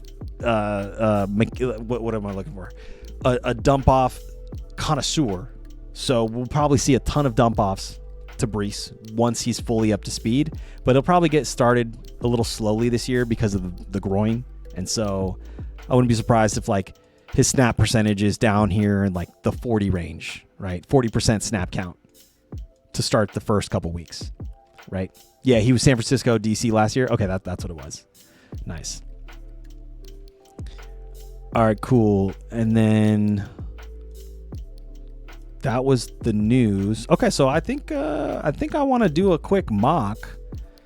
Was there any other preseason highlights from last night? I know those preseason games are going right now. We saw Bryce Young go 5 for 6, 49 yards, no touchdown, even though they did score. So who scored on the ground? Did somebody get a touchdown on the ground? Jonathan Brooks. Okay, so they gave him a touchdown. Yeah, let's do a mock. So they gave Jonathan Brooks a touchdown, even though he 5 carries, 18 yards, not great average. But, Jonathan Brooks is someone who I've already been targeting in drafts, or at least I've been looking at him and watching him get picked ahead of me and been very upset that I didn't just go and reach for him. So now I am reaching for him in drafts.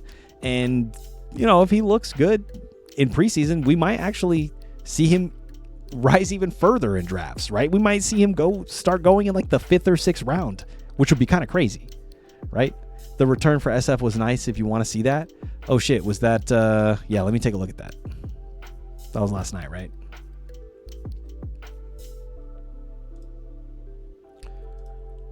Was it early in the game?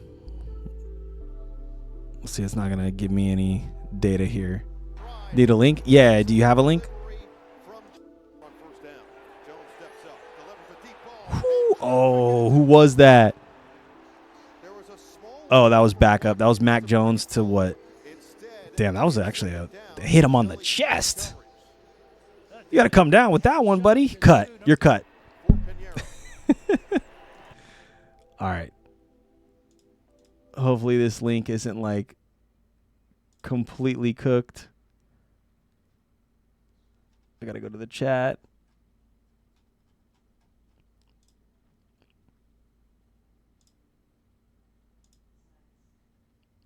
Why isn't it letting me? Oh, here we go.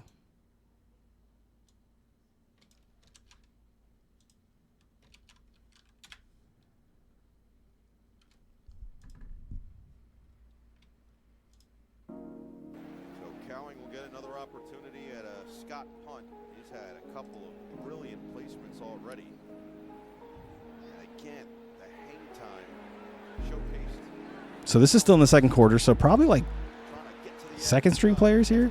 Damn, hits the sideline, jukes the kicker, the punter, and like there was no shot anybody was going to touch him after that. Wow. Yeah, that was pretty nice. Starts all the way on the right side of the field. They tell you really not to do this. This is something I learned as a kick returner. You're not really supposed to just go around like you want to go vertical, right? You want to, and sometimes you can. It's different with punt returns and kick returns, but you're typically not supposed to just run horizontally because you're basically giving the defenders time to catch up to you, in which case they're going to tackle you and you're not going to have any gain, right? So still, dudes who are fast enough can get away with that. And so what we saw here was a pretty nice return here. Let's see. Boom. Immediately cuts across here. Again, takes the edge. And it just looks like lack of effort from the Chargers a little bit too. Some of these guys were just like jogging to the ball a little bit, right? I don't want to take away anything from the blocking and from the vision of this returner, but like bad angle on attack right there. These guys, I don't know what the hell those two guys are doing. The punter, he's not making that tackle at all anyways. But nice return. I like that. So, are we going to see more of that as the year goes on? I don't know. We could from San Francisco, which obviously translates to fantasy value if you have like return yards active for defenses, which we do in our league, or if you just have he obviously returned it for a touchdown, so that's nice. Starting punters and risking injury, I don't blame him. Yeah, exactly. Yeah, just run to the sideline, bro. You don't need to be in this play. It's preseason, bro. You're not saving shit. Okay. So yeah, let's might as well mock. Let's fucking do it. Start a new mock. I'm probably gonna claim my 9th pick overall here. Copy invite link. I'll drop it in chat. And then I will also drop it in my draft doctor, because why not? I think I have to disconnect. I should have it be able to refresh. Okay.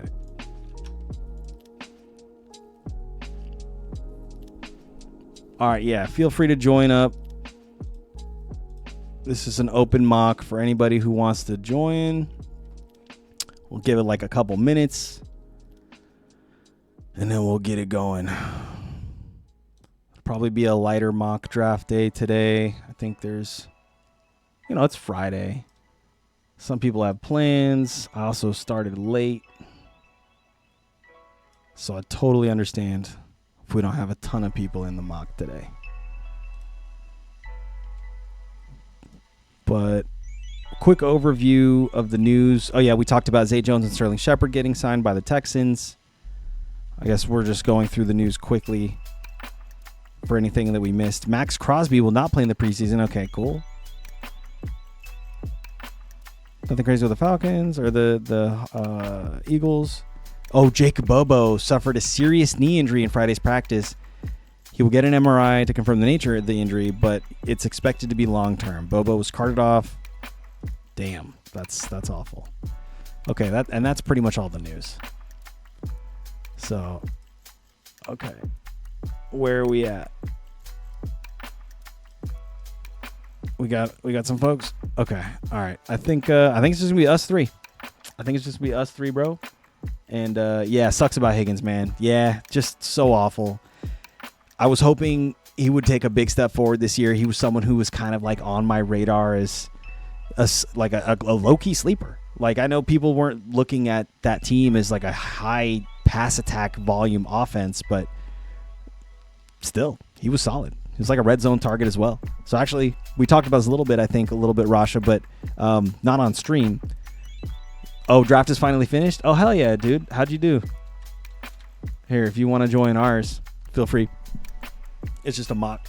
But, I know we talked about it a little bit earlier, Rasha, but not on stream. But Dalton Schultz. Dalton Schultz is definitely someone who I like a lot. Especially with, unfortunate about Jaden Higgins. But, like, Dalton Schultz, I think, takes a big step up in target share specifically, right? Is that something you kind of feel as well, Rasha, or is that something that you kind of think is like a little bit of a stretch? No, absolutely, Ty. I mean, we're looking for a safer option. Perhaps we draft somebody like a George Kittle first, and we need somebody to kind of, fill in those first few weeks. Like a Tucker Kraft. If we draft him as well, I think Schultz will fill in very nice. I mean, obviously, he doesn't have a huge ceiling. He's not one of those vertical threat type of tight ends, but he's a guy that, he could be the second pass catching option on this team. So that's always valuable on any team. I mean, you're talking about 4, 5, 6 targets. He may get 40, 50 yards. And an occasional touchdown. Right. So, right. I mean, he's somebody that you can get into your lineup. There's very few tight ends with that type of high upside anyway. So, I mean, there's only like 4 tight ends, after Loveland, after, the Tyler Warrens. After that, it's kind of like a crapshoot. So, it could be a value pick. He can have one of those weeks where he has 12, 13 points. And, that could be the edge that gets you past the week. I completely agree. And if he's not someone who's drafted, which he should be at this point, but if you don't see him drafted, I think, go pick him up because he's someone who will be a waiver wire target first week. I guarantee it. We're going to see him right off the bat. I'm almost guaranteeing that he gets a touchdown week 1. Like, that's how high I am on the Schultz factor now with the Higgins injury, So you're loving Terry this year? You mean Terry McLaurin? We're running 2 mocks today? Yeah, let's see how fast we get through this one. And then yeah, maybe we start a second one. But okay, so damn, 4 running backs off the board to start this draft. We got Gibbs, we got Beige, we got Jonathan Taylor as pick 3, we got CMC as pick 4. So I kind of like that the computers aren't just going straight off the draft board rankings, but like this is kind of kooky, JT, CMC. What other running backs could there have been if they wanted running backs? I guess James Cook, Devon Achane. I guess if you're going to go running backs and you were absolutely wanting to come away with a running back in the first round and you have pick 3 and Bijan and Gibbs are gone, JT is not a terrible pick. I probably wouldn't do it, but I understand. I get it. I get it, right? But that leaves Jamar Chase on the board still, Puka, Jackson Smith and Jigba, Amon-Ra, so all of the top receivers just still there, right? McBride is your number target this year? Refresh. Oh, shit. Oh, okay. Oh, wow. Okay, that was weird. All right. Yeah, Rasha, you're on the clock. That was weird. I had to refresh my... try the new draft board? Oh, yeah. That's right. I like the new draft board. That's right. I forgot we talked about this.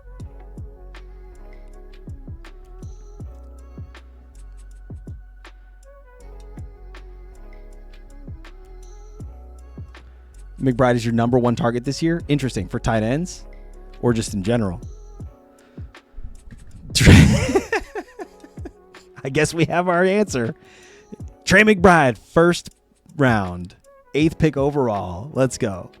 All right, I'm on the clock. Puka is still on the board. Damn, 9th pick overall. You're telling me Puka's still on the board? I don't know. Is it because are y'all not on him because he is on he was on that podcast or some shit with the Logan brothers? Is that what's going on? I don't know. Or obviously the potential suspension. I think that's really more what I'm looking at. So, you know what I'm gonna do? I do like Amon-Ra a lot. I'm going to go CeeDee Lamb. I think CeeDee's going to finish as a top 3 wide receiver this year. No doubt. No doubt. Walt picked up Jackson Smith and Jigba over Jamar Chase. I mean, how do you want me to react? Couldn't be me. Couldn't be me. You know what I mean? But hey, I am a homer. I would be licking my lips if I was 5th overall and Jamar Chase fell to me 5th overall. I would be like, oh, wow, how could you let this happen? It's my birthday today or some shit, which it's not, but you had to do it though. I guess you had to pick up Jackson Smith and Jigba still. So yeah, you like CD? Nice. Yeah, I like CD a lot.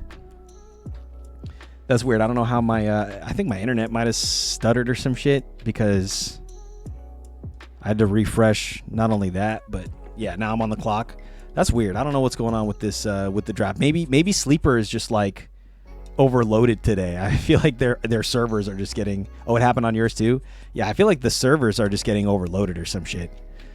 But okay, wow, Amon-Ra still on the board. Damn. Y'all, you guys are making it hard for me to even get a running back here. It's like you're telling me I can come away in the first 2 rounds with CeeDee Lamb and Amon-Ra St. Brown? What the fuck? That's crazy, dude. That's crazy. This is not happening in a real draft, but if it did, I would be so freaking stoked. Like, wow, bro. Not all your Ravens. Yeah, Zuthas just went back-to-back Ravens. He went Derrick Henry in his first pick and then Lamar Jackson in the second round. So, that's not bad. Okay, looks like I'm back in. I had to refresh my oh, you had to refresh browser too? a few times. So yeah. Jamar Chase, that's probably would have been my pick there. Oh, so did you auto pick that? Yeah, it was actually auto picked. Damn. That actually would have been my pick. I like so I'm it, going for a running back. Let me ask you this, Ty. Yeah. Would you be mad at the triple stack? You know, if you get Jamar Chase, you're gonna draft Chase Brown. I mean, the quarterback Joe Burrow. Mm-hmm. So would you be okay drafting Chase Brown as well? I'll put it to you this way. Yes, and not always am I, but in this particular situation, like, take the Bengals out of it, right? My homer take out of it. I like teams. I'm willing to do a triple stack on teams that are certain compositions, right? You have a bell cow running back. Okay. You have an elite quarterback. Great. And you have an elite wide receiving option. Awesome. Not to mention maybe the fourth sort of component in that calculation is a high-scoring offense or team that needs to score a lot of points or will be scoring a lot of points. And the Bengals fit all 4 of those categories. Another team that fits all 4 of those categories, you're talking about the Lions. Wouldn't you be fine with having Jared Goff, Jahmyr Gibbs, and Amon-Ra St. Brown, or Jared Goff, Jahmyr Gibbs, and Jameson Williams? I would be. So, there are certain teams that a triple stack isn't actually the worst thing, and in some cases is actually pretty good just because of how many points that team scores on offense. Another example, dude, your Cowboys. I wouldn't be mad at taking Dak Prescott, CeeDee Lamb, Javonte Williams. Like, if I was able to end up with all those guys, I would be fine with that, right? So that's my answer to you, is that I wouldn't be mad at taking, but you're going all in on the Bengals at that point, so that is a bit of a risk, right? But absolutely, yeah. Nice. Would you do CD, Pickens, and Javonte? That I probably wouldn't want to do both pass catchers. I probably would want to get one of each. Yeah, keep refreshing, guys. It's a little buggy. Yeah, it is a little buggy. I see. Check the status. Nice. We knew some kooky draft strategy was coming from Check the Status, and sure enough, here it comes. He's got 3 tight ends back to back to back, looking real great already. Solid team composition. Let's go. Okay, so Josh Jacobs, Breece Hall are on the board. I could go for a running back, but you know what? I'm going to go ahead and grab my boy T. I'm just stacking up on wide receivers. I'm going to get the most elite wide receiving core in this draft, and then I'm going to see how I can salvage my running back situation for the next few rounds. But clearly, oh shit, time's up. Zay Flowers? Damn. Yeah, it is buggy as fuck. I hope you didn't... Zuthas, did you just auto-draft Zay Flowers? You have 3 Ravens now. That's hilarious. So we might end up seeing a team where there's 3 Ravens. We might see another team where there's 3 Bengals. We might see another team where there's 3 Cowboys, right? Maybe not. But wow. Okay, so... Oh my gosh, this Lab McConkey, dude, am I going to go another wide receiver? You got to be kidding me. I'm going to do it. I'm reaching over Lad to get Garrett Wilson. I said I would do it earlier. I'm doing it. And now I have the most elite 4 stack of wide receivers out of anybody in this draft. That's cool how Sleeper added a reach on the Andrews pick. Did they? Oh, Mark Andrews. Oh, wow. I see what you're saying. Yeah, they did. Okay, so interesting. So they will literally designate a pick as a reach and put you on blast if you go a little bit out of rankings, a little too far out of the rankings. That's funny. I like that. Check the status. You probably would have picked up Mark Andrews if Zuthez didn't, I'm sure. But who's the tight end coming off the board next? I kind of have a guess of who it is, but yep, there it is. Tyler Warren off the board. Check the status. Just got him. Oh, it's auto picking? Dude, no shot. No shot. The auto picked up 4 tight ends for you, bro. Oh, James Cook. Oh, Josh Jacobs is a steal there. Interesting. Okay, and it shows a steal. I like that. Okay, so they're like rating your picks in real time. That's kind of cool. Four Ravens. See this. That's funny. I queued the. Oh, I see. Okay, so you set a queue up, but it is auto picking for you. Okay, fair. But you still set a queue. These are your picks. That's funny. All right, let me refresh again. But okay, so Rasha, you only have 1 wide receiver, but you have 3 running backs. So you have a lot of depth at running back. Now you probably need to go wide receiver. I'm the opposite. I have no depth at running back. I'm gonna need to pick up some running backs. But maybe I just keep fucking rocking. Oh shit, DeAndre Swift. That was who I was looking at. Jadarian Price also was a guy I was hoping to pick up because those guys are high value picks in that range, especially if I don't have any running backs. You think you're back now? Okay, nice. I'm on the clock. Sam Laporta just went right before me. Nice. I like the Jameson Williams pickup. Definitely a solid wide receiver for sure. David Montgomery is literally sitting here. I'm scrapping him. I'm snagging him. You're on round 2 right now. All right. Try to keep refreshing. Zuthez is literally going the quad stack. Oh no, sorry, the quintuple stack. Literally the whole starting offense for the Baltimore Ravens. Oh shit, and you got Rashad Bateman. Even with the potential suspension coming down from the news we saw today, we'll see. That's hilarious. Okay, so Joe Burr went. I don't have the opportunity to pick him up, even though I would have liked to, but I still need running backs, and you know what? I said I was probably going to go back-to-back running backs here. I don't like Bashaw Tootin. I love DJ Moore. I think this is, again, like a value snag here. Not to mention, I already said what my plan was. DJ Moore is someone who I'm going to ride through the first 4 to 5 weeks of the season and then trade him high. That is my DJ Moore plan. And I'm sure he'll have another 4 or 5 good weeks after that, which fine. The person I trade him to, I don't want the person I trade him to just completely fall flat and not have any value out of DJ Moore. But I know I want to get rid of DJ Moore well ahead of that stretch of schedule where, you know, towards the end of the year and definitely in the fantasy postseason, it's going to be rough sledding, no pun intended, because of all the snow and in that division especially, right? There's away games in Buffalo, home games in, you know, Foxborough, right? It's going to be a nasty weather scenario for the end of the year for these guys. And so, you know, frankly, again, I'll ride it till I'll hold on to him for the first like 5 to 6 weeks, and then I'll trade him high. So if you're in my league and you're listening to me, just forget what I just said about DJ Moore. So check the status. Got his 6 tight end with Kyle Pitts. Good value, man. Good value. And you know what?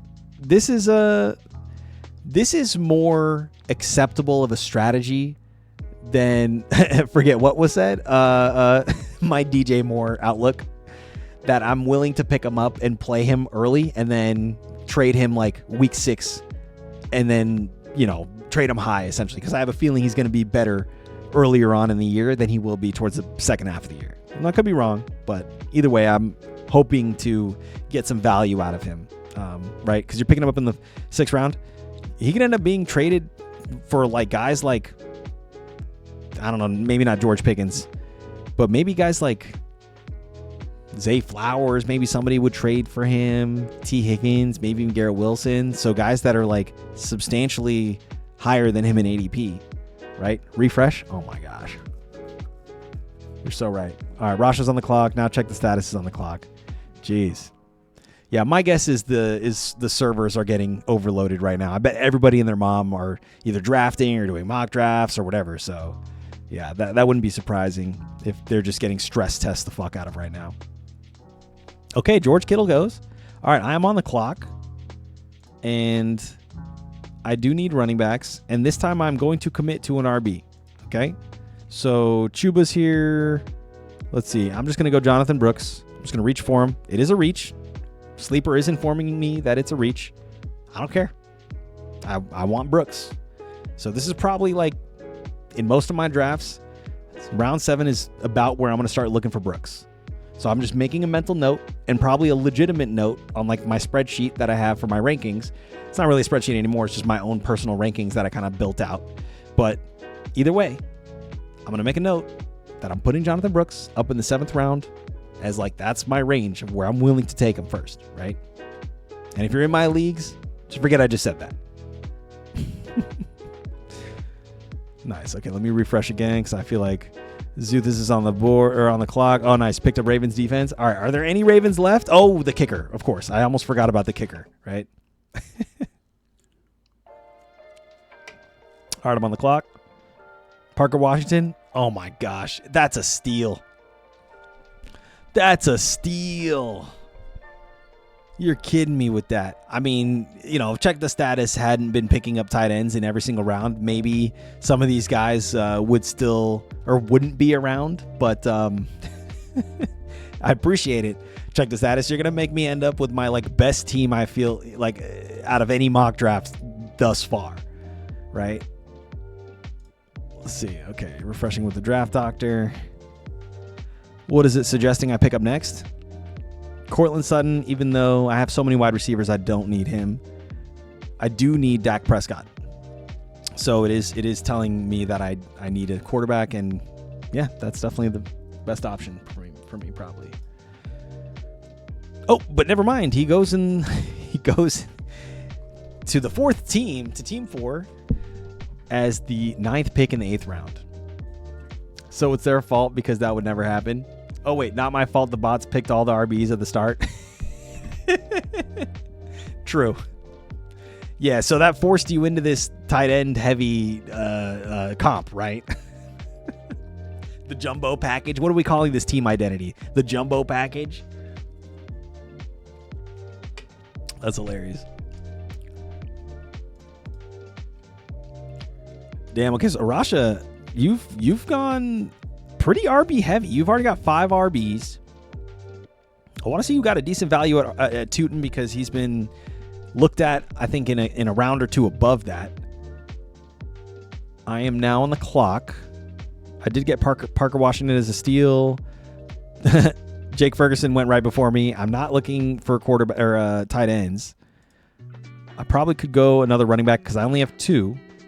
J.K. Dobbins is there. I like Kyle Monangai, but that injury is making me a little nervous.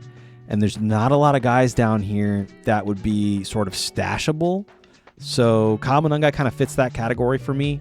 Stashable with high upside once he gets healthy. So I would do that. Brandon Aubrey is a steal. J.K. Dobbins there is a steal. Dalton Kincaid is a steal. I don't know about all that. That's funny, though. Brandon Aubrey is a steal. I'm on the clock again. Blake Corum is still there. He's someone who's like a high-end handcuff. I could target him. Let's see. There's more guys down here that could be like stashable, but you know what? I think I'm just going to rock 3 RBs. I don't think I'm going any other RBs.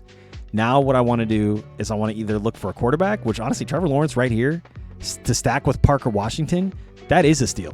Thank you, Sleeper. That is a steal.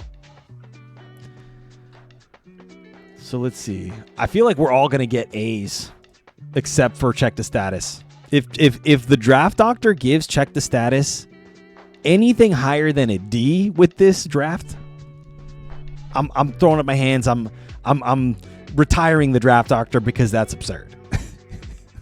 Probably not retiring the draft doctor, probably making some major adjustments. But like, no. You should not with this draft strategy, check the status. As fun as this is, you should not be getting anything higher than a D. You should just get an F, honestly, if that exists. I think mine is awesome. Zuthas, you think yours is awesome? Yeah, I mean, I love the Ravens of it all, dude. That's funny. You're even going Justin Hill and Tyler Huntley, dude. You even got the backup quarterback. That's hilarious.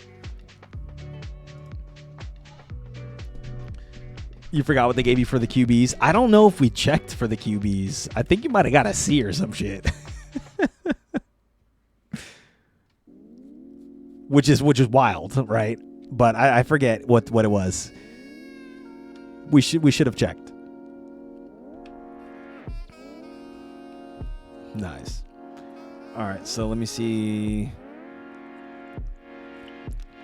I'm in the market for either a tight end, which they're all gone, so I might have to make a trade to like check the status for a tight end. I might have to trade him like Parker Washington for like Tyler Warren or some shit, or DJ Moore for like Brock Bowers or some shit, which, you know, probably wouldn't be a viable trade.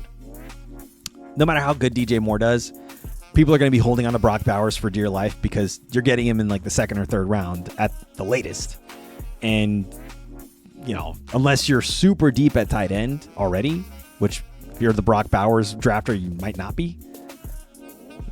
Check the status on the clock again. What other tight ends are left? Oh, Sadiq. Nice. That's pretty good. That's pretty good. We were talking about Schultz. Is Schultz still around? He is. All right, I'm just going to go ahead and lock up Schultz real quick. Just locking it up. They didn't call it a reach, so I guess I drafted him in like a reasonable round. But, yeah, I like that. Okay, so Russia, nice. You got Goff. I like that. The JMO Goff stack. That's solid. Jordan Mason is a steal in the 12th round? Not so sure about that. They need to maybe adjust. Yeah, Stephon Diggs is a steal in the 12th round. Maybe not so much. Okay, so Stribling went in the 10th and then Purdy went in the 11th. So not surprising there. I actually, you know, Stribling, we were talking about him, I think on Tuesday, as like a 12th round pick at the earliest. Sleeper saying this is a reach in the 10th round. But, you know, I actually like this. I actually like that draft. Is that from you or is that Sleeper? No, this is from Sleeper. These are all new Sleeper, like, real-time evaluations, right? It tells you if it's a steal or if it's a, which I kind of like, if it's a steal or if it's a reach, right? Oh, Zuthas went the backup tight end, Smythe Durham.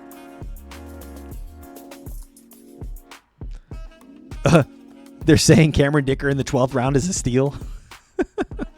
That's hilarious. I guess I'm on my phone. It doesn't show. Oh, I see. Okay. Yeah, maybe they haven't updated their phone UI yet to have the new draft board. But if you go up here into your options, you can have it show the classic draft board or the new draft board.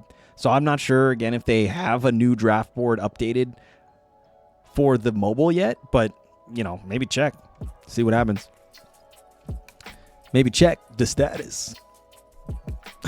All right, nice. You got Brenton Strange, which wouldn't have been a bad call if I wanted to stack him with Trevor Lawrence. But, you know, I already have Parker Washington.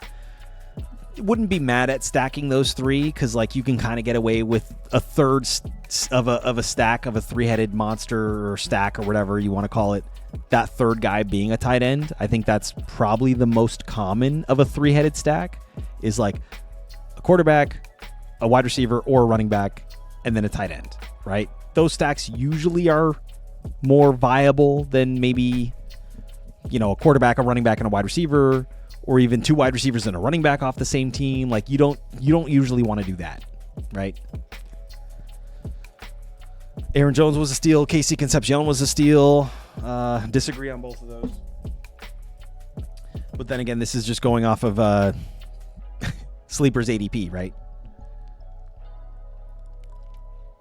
Damn, so now we're just seeing all sorts of quote-unquote steals in these back rounds, which is probably just because, again, ADP rankings and people reaching and also All these tight ends on one team. I would love to see my first F grade on the Draft Doctor. I don't think I've seen it. This would be a good way to get it, though. Excuse me.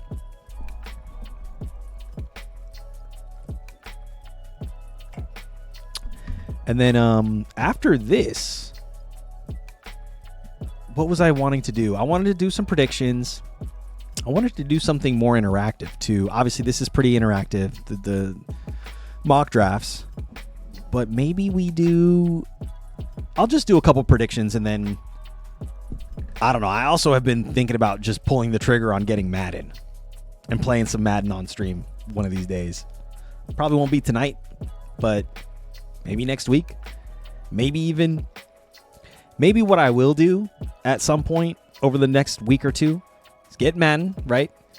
And then start a career or season or whatever, dynasty season or whatever the hell it's called. I forget what that mode is called.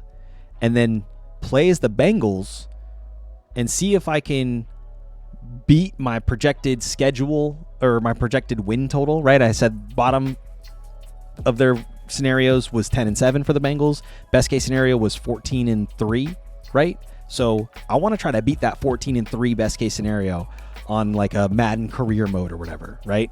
With the Bengals. That would be a fun little exercise. And then we could play once each week, right? I play that one game before the week starts. And then, I'm just thinking. I don't know. I'm trying to figure out what could be fun to do. But let's see. Debo's still there. I don't think I want to grab him. There's a defense on the board that I like, and that is the Jags. But I do have a ton of Jags. There's not a ton of other guys that I would want to reach for, really. So I think I'll just get the Jags. I was thinking about Chargers defense, but Jags probably better. Chargers got lit up last night. Even though that shouldn't be It's my turn to pick again? Damn, okay, yeah, this shit is lagging. This shit is definitely lagging. Huh. Let's see what flexes are available. Debo. I already have a ton of wide receivers. Maybe I go wide. Maybe I'll go running back. Maybe I'll go quarterback, backup quarterback.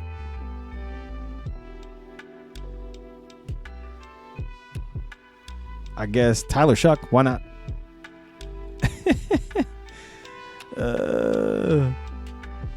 What's crazy is that while you're doing this check the status, you're still getting reasonable value for these tight ends that you're picking up. Maybe not Kuntz. I don't know what that guy is going to look like. Experience 1 year. So is he a rookie? No, he played last year. No, he didn't play last year.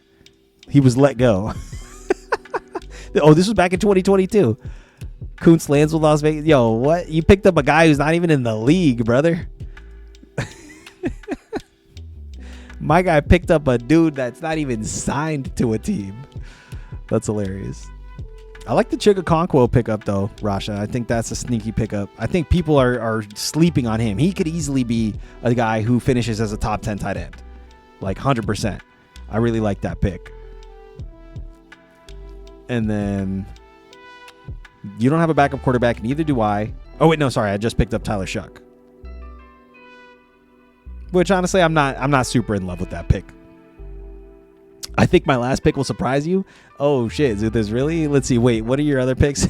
So you got Durham Smythe. You went Elijah Surratt, LeJounte Wester.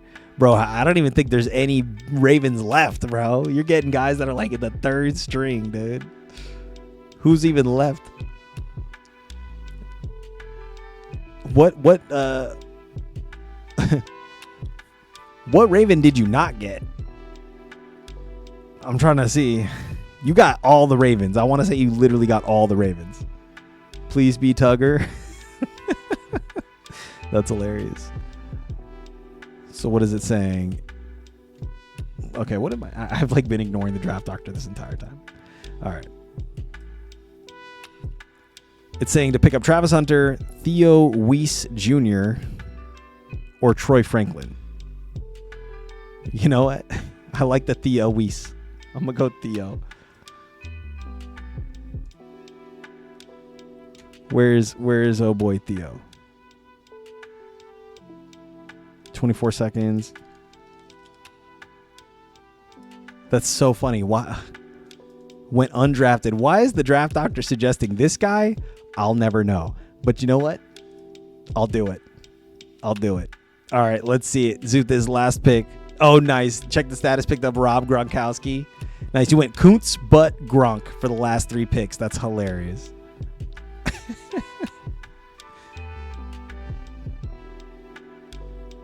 Did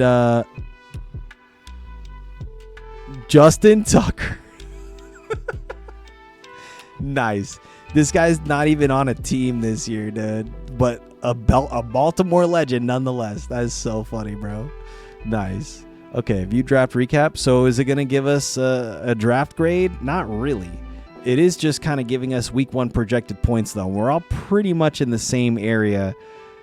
All of the bots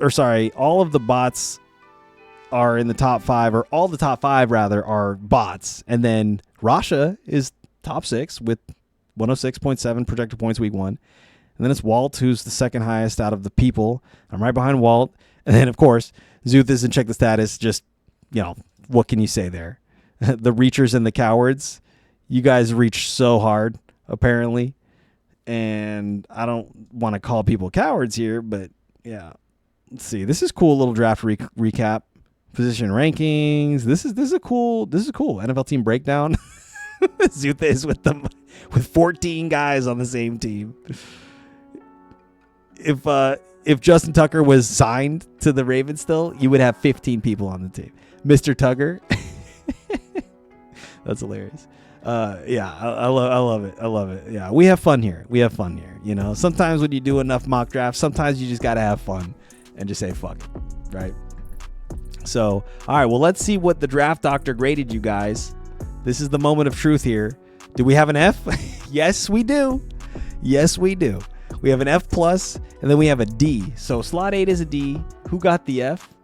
Slot 8 is the D. Okay, so actually, so check the status, got a D. The F was Zuthas, bro. So you actually got a higher rank than Zuthas did by just going all tight ends, dude. That's hilarious. Or higher draft grade, rather. I was debating between Ravens and Chargers. Did that for check. Nice, dude. That's hilarious. That was fun. We have fun here. But we're seeing the draft doctor actually give a reasonable take here. You guys definitely didn't deserve more than a D. So, like I said, I would give you a D, and it gave you a D. So, hey, that's fun. But slot 4 got the highest grade here. Who's slot 4? Is it anybody we know? Nope. But what did Walt get? Slot 5. Down here, damn, C+. Okay, shit, that's all a little harsh. What about Rasha? What is that? Pick 7? Rasha got, a B+. Nice, Rasha. Okay, that's nice. What did I get? Slot 9? A B. I'll take it. Slot 4 and 11. What did 11 do? That's the guy who got Puka on the 11th pick, and then Justin Jefferson, Rashee Rice, Teddy Mack. So went 4 straight wide receivers, kind of like me. But then went Trevo, and then Rico as his running backs, which is, I think that scares me a little bit. Jordan Mason and Kamara, apparently those were steals. That's his biggest deficiency. So, but solid team, honestly, overall. They hate Walt. Your app has shit on all my drafts. I think you're just too savvy, bro. Like that's one thing that I have to try to account for with this tool is like the savvy drafters, because I'm looking at your team right now. Jackson Smith-Njigba, Nico Collins. Those are 2 solid picks for your first 2 picks. Javonte Williams, Ladd McConkey, then Jadarian Price, Tony Pollard. So maybe like because Price is a rookie, it's hard to sort of quantify what he'll be. Tony Pollard, I think, is a steal because, frankly, I think he could outperform his ADP, end up being like a mid to high tier running back 2, right? That you're getting in the 6th round. Michael Wilson, awesome. Ja'Cory Krosky Merritt, I'm high on him. Justin Herbert, you're getting in the 9th round. He could easily finish as a top 10 quarterback. Deshaun Stribling, they're saying it's a reach. I think this is appropriate draft position for him. Brock Purdy. So it's things like that, right? Where the rankings haven't caught up to like the general consensus. So that's probably where it's qualifying as like reaches, and it's maybe giving you a little bit of a knock for that. But again, that I consider a savvy draft. And so I wouldn't give you a what was it, a B- or a C+, I think. Yeah, you got a C+. Slot 5, C+. Yeah, I would give you a B+ at minimum, right? He coded it to not like him. Yeah, exactly. Just like, oh shit, Walt's drafting, C automatically. That's your baseline. Yeah. Y'all want to review my draft? Actually, not this. Yeah, sent it in Discord so Ty can look at it. Okay, cool. I'll take a look at it. Yeah, your real draft, right? Are you talking about? Yeah, let's take a look. And then we'll probably call it because we're 2.5 hours in. But okay, nice.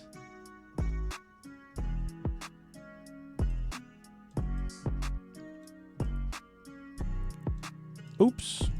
Bring that back up. All right, let's take a look. So you ended up with Herbs, Saquon Barkley, Javonte Williams, CeeDee Lamb. Okay, so 2 Cowboys. Ladd. All right, I like your wide receivers. I like your running backs too, actually. I like the Ladd Herbert stack. Mark Andrews, we were just talking about with the whole situation that's going on with Rashad Bateman. If Bateman misses any time at all, Mark Andrews, I think, becomes an easy top 1 tight end, or I guess we'll say top 7 tight end each and every week, so tight end 1. Bashaw Tutin is the only guy I'm a little questionable about your starting lineup, but he could be decent, right? Like, I think there is a world where he finishes the year as like a top maybe 25 running back, but that's, to me, that's his ceiling. Broncos defense solid, Fairbairn, great. Then you got Jacoby Lane, and then likely Odunze. So I would actually flex Odunze, right? I would actually remove Tutin, put Odunze in your flex. Everybody else, though, likely Tyler Shuck, Parker Washington. Actually, what the hell? Dude. So if Parker Washington's fine, actually, that's who you're going to flex. Damn, bro. Okay. So, and Michael Wilson. Holy shit. Dude, 12 teams? Really good team, man. A lot of depth. Sampson is the only guy that I'm looking at here that, like, why is he on your team? Right? Yeah, running back is your biggest deficiency, for sure. Outside of, obviously, Barkley and Williams, and maybe Bashaw Tutin, like I said, his ceiling is like a running back 2, like a mid-level running back 2. But Sampson, probably going to be waiver fodder. And then that, yeah, but you don't have anybody else at running back. So this is just one thing to keep in mind, is just you're a little light on running back. So maybe you want to make a trade. You have a ton of depth at wide receiver. You got Odunze, you got Parker Washington, you got Mike Wilson on your bench. That's crazy. And then you have guys like CeeDee Lamb, Ladd McConkey as your starters. So, again, one of these guys is going to end up getting flexed, Mike Wilson or Parker Washington, or Rome Odunze, right? Either of these guys, all 3 of these guys could be viable flexes for you. Probably going to lean Rome Odunze at least week 1, but I mean, you have depth, bro, at wide receiver, so I like that a lot. And you just, backup quarterback Tyler Shuck. If it pans out, it pans out. If it doesn't, you can drop him, and you're not going to feel too bad, right? But I would give this a B+ only because of the hesitancy around your running backs after your top 2 guys, right? Sampson is not a depth piece, frankly. He's just someone who I think you're going to drop on the waiver wire. And then Tutin, again, you drafted him, so you're going to probably want to hold on to him, but he might get off to a slow start, and he might not be the guy that people are expecting him to be, but he could.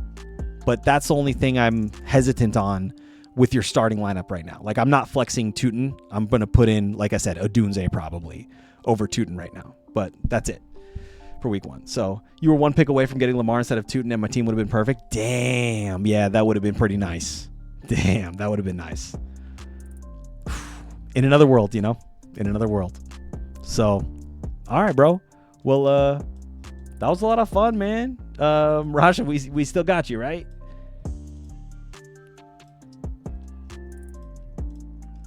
We might have Rasha still.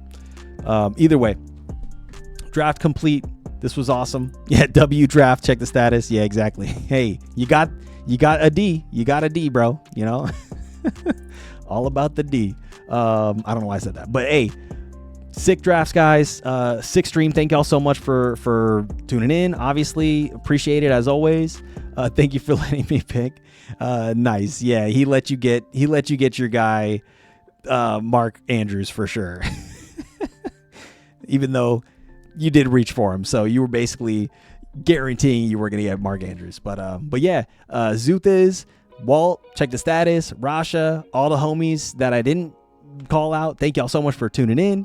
And the VOD watchers, obviously appreciate y'all as well. And it's drafts, man. We got drafts coming up. I think I have a draft. Probably my first draft is next Friday, so we'll do it on stream. And then, you know, basically I'll be drafting because I got 10 leagues. So my first draft is next Friday. You can do the math. I got 10 leagues to draft over the course of the next week and a half, essentially, until the season starts. So it's going to be pretty busy. I'm probably going to do most of those on stream. So we will have live draft action on stream that we can all participate in. And I'll ask you guys for picks and what your takes are on picks. And you'll get to see me kind of make my justifications and see me draft in real time. I do like this draft that I did just now. So if I can get something like this in a real draft, I'd be stoked, right? So that's it. All right, Rasha. Oh, nice. So, okay, we can't hear you anymore, but you're in the chat. Always a lot of fun with you guys. So appreciate y'all so much. Y'all have a terrific weekend. Hey, you too, man. You too, Rasha. Thanks again for tuning in, and thanks for jumping on. And yeah, have a great weekend. We'll talk to y'all later. Peace.